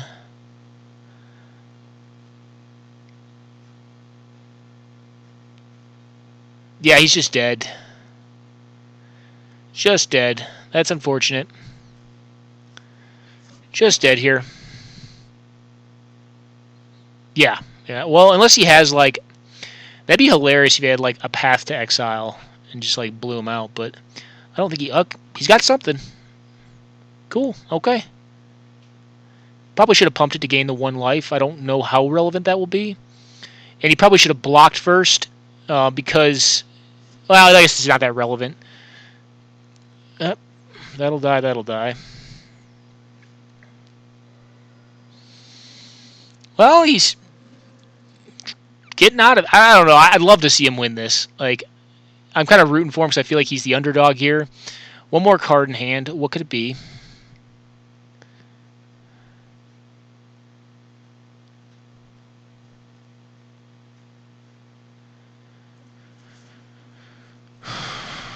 Do you kill the Sorin here? I think you do. I think you have to kill the Sorin. You have to attack him, man. Kill the Sorin. There you go. I mean, any burn spell just kills him, but, you know. I'm kind of holding out hope right now. If he doesn't draw it, he could be in trouble.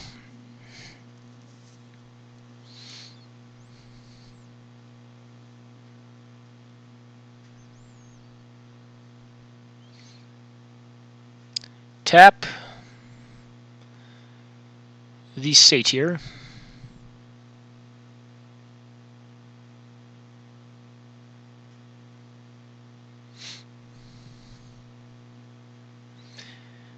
And I think at end step, yeah, he's looking to tap down a more relevant threat. You have the burn. No, timely reinforcements. Well, it's a lot of 2/1s. And they actually all block the Amiran Crusader. Bob? Well, interesting.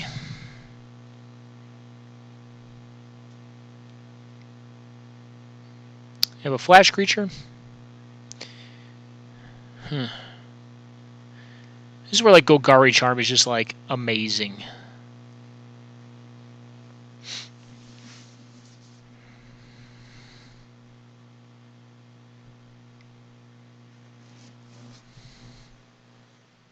You have, like, just a random Wrath of God, that'd be hilarious. Comeuppance. That would be amazing, too. Green Sun Zenith. Well, that shouldn't win the game this turn. If he has Comeuppance, that would be enormous. Like, we'd see him win the game. And that would be amazing. Like, I would love to see that. I'm sorry, Dots. I know I'm rooting against you a little bit. I think your deck is better than his. But I'm kind of rooting for the underdog because, one, I like mono white decks. Not per se white weenie. I like Death and Taxes a lot better, but I kind of like rooting for the underdogs. It feels like he's an extreme underdog right now. Golgari Charm would be pretty awesome on this board, arguably. Against everyone. Oh. If you have that, you don't play it. He probably does run in the deck for True Name Nemesis. Okay, what do we got? Well, he's going to tap some of them down, although if he had come up, he wouldn't do that. It should be like a sure tell. Eh.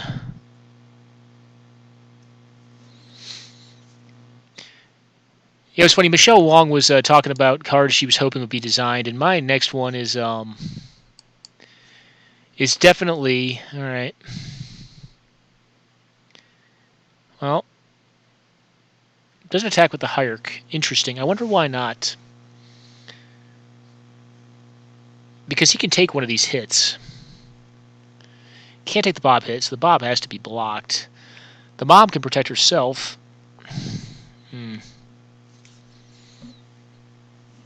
Why didn't he attack with the... Okay, good games. Well, that's unfortunate. I was kind of hoping to see it turn. Does not. Well, I guess that's the end of the tournament, guys. And I hope you guys enjoyed it. Let me jump into chat real fast. Is she still even on? Yeah, she is. Joining chat room. Hashtag.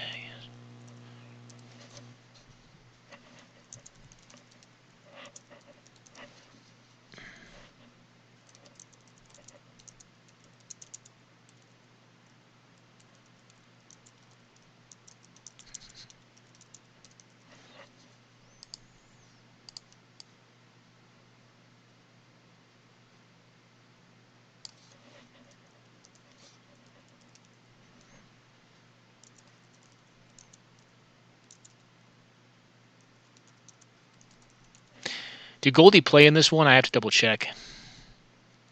Yeah.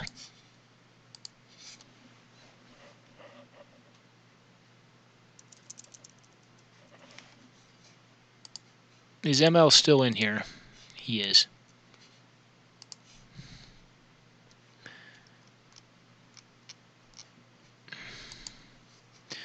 Well, we took it down. It was only an 8-player tournament, so very small. Very, very tiny tournament. Well, which kind of stinks. I mean, you like to see it get a little bigger. Maybe it's because it's St. Patty's Day weekend. It was kind of funny we did it with like a mono fair deck too. Typically, I like to play a little bit less fair decks, or decks that are so fair that they make the unfair decks fair again, or they make them so they can't really play a game. But yeah, I think that's it, guys. So I'm gonna go ahead and stop it. So, if you're interested, this is Hunter Kurt Singleton. The format is, if this is your first time watching my videos, it is a non-supported format by Filter and MTGO. We play it as a vintage game, but it is 100 single cards. If you're interested in playing it competitively, we play every weekend on Saturday between the hour, starting at 15:30 or 3:30 Eastern Standard Time for the continental United States. You can register for the game on Gatherling.com if you don't currently have an account on there. It's pretty easy to establish one, and the event itself is called Chainsaw Massacre. There's a hyperlink in there that goes to MTG Salvation, and it actually has all of the rules and some video content as well. But if you're already watching this, then I guess you've already found some video content. I hope you guys enjoyed the matches, and take care.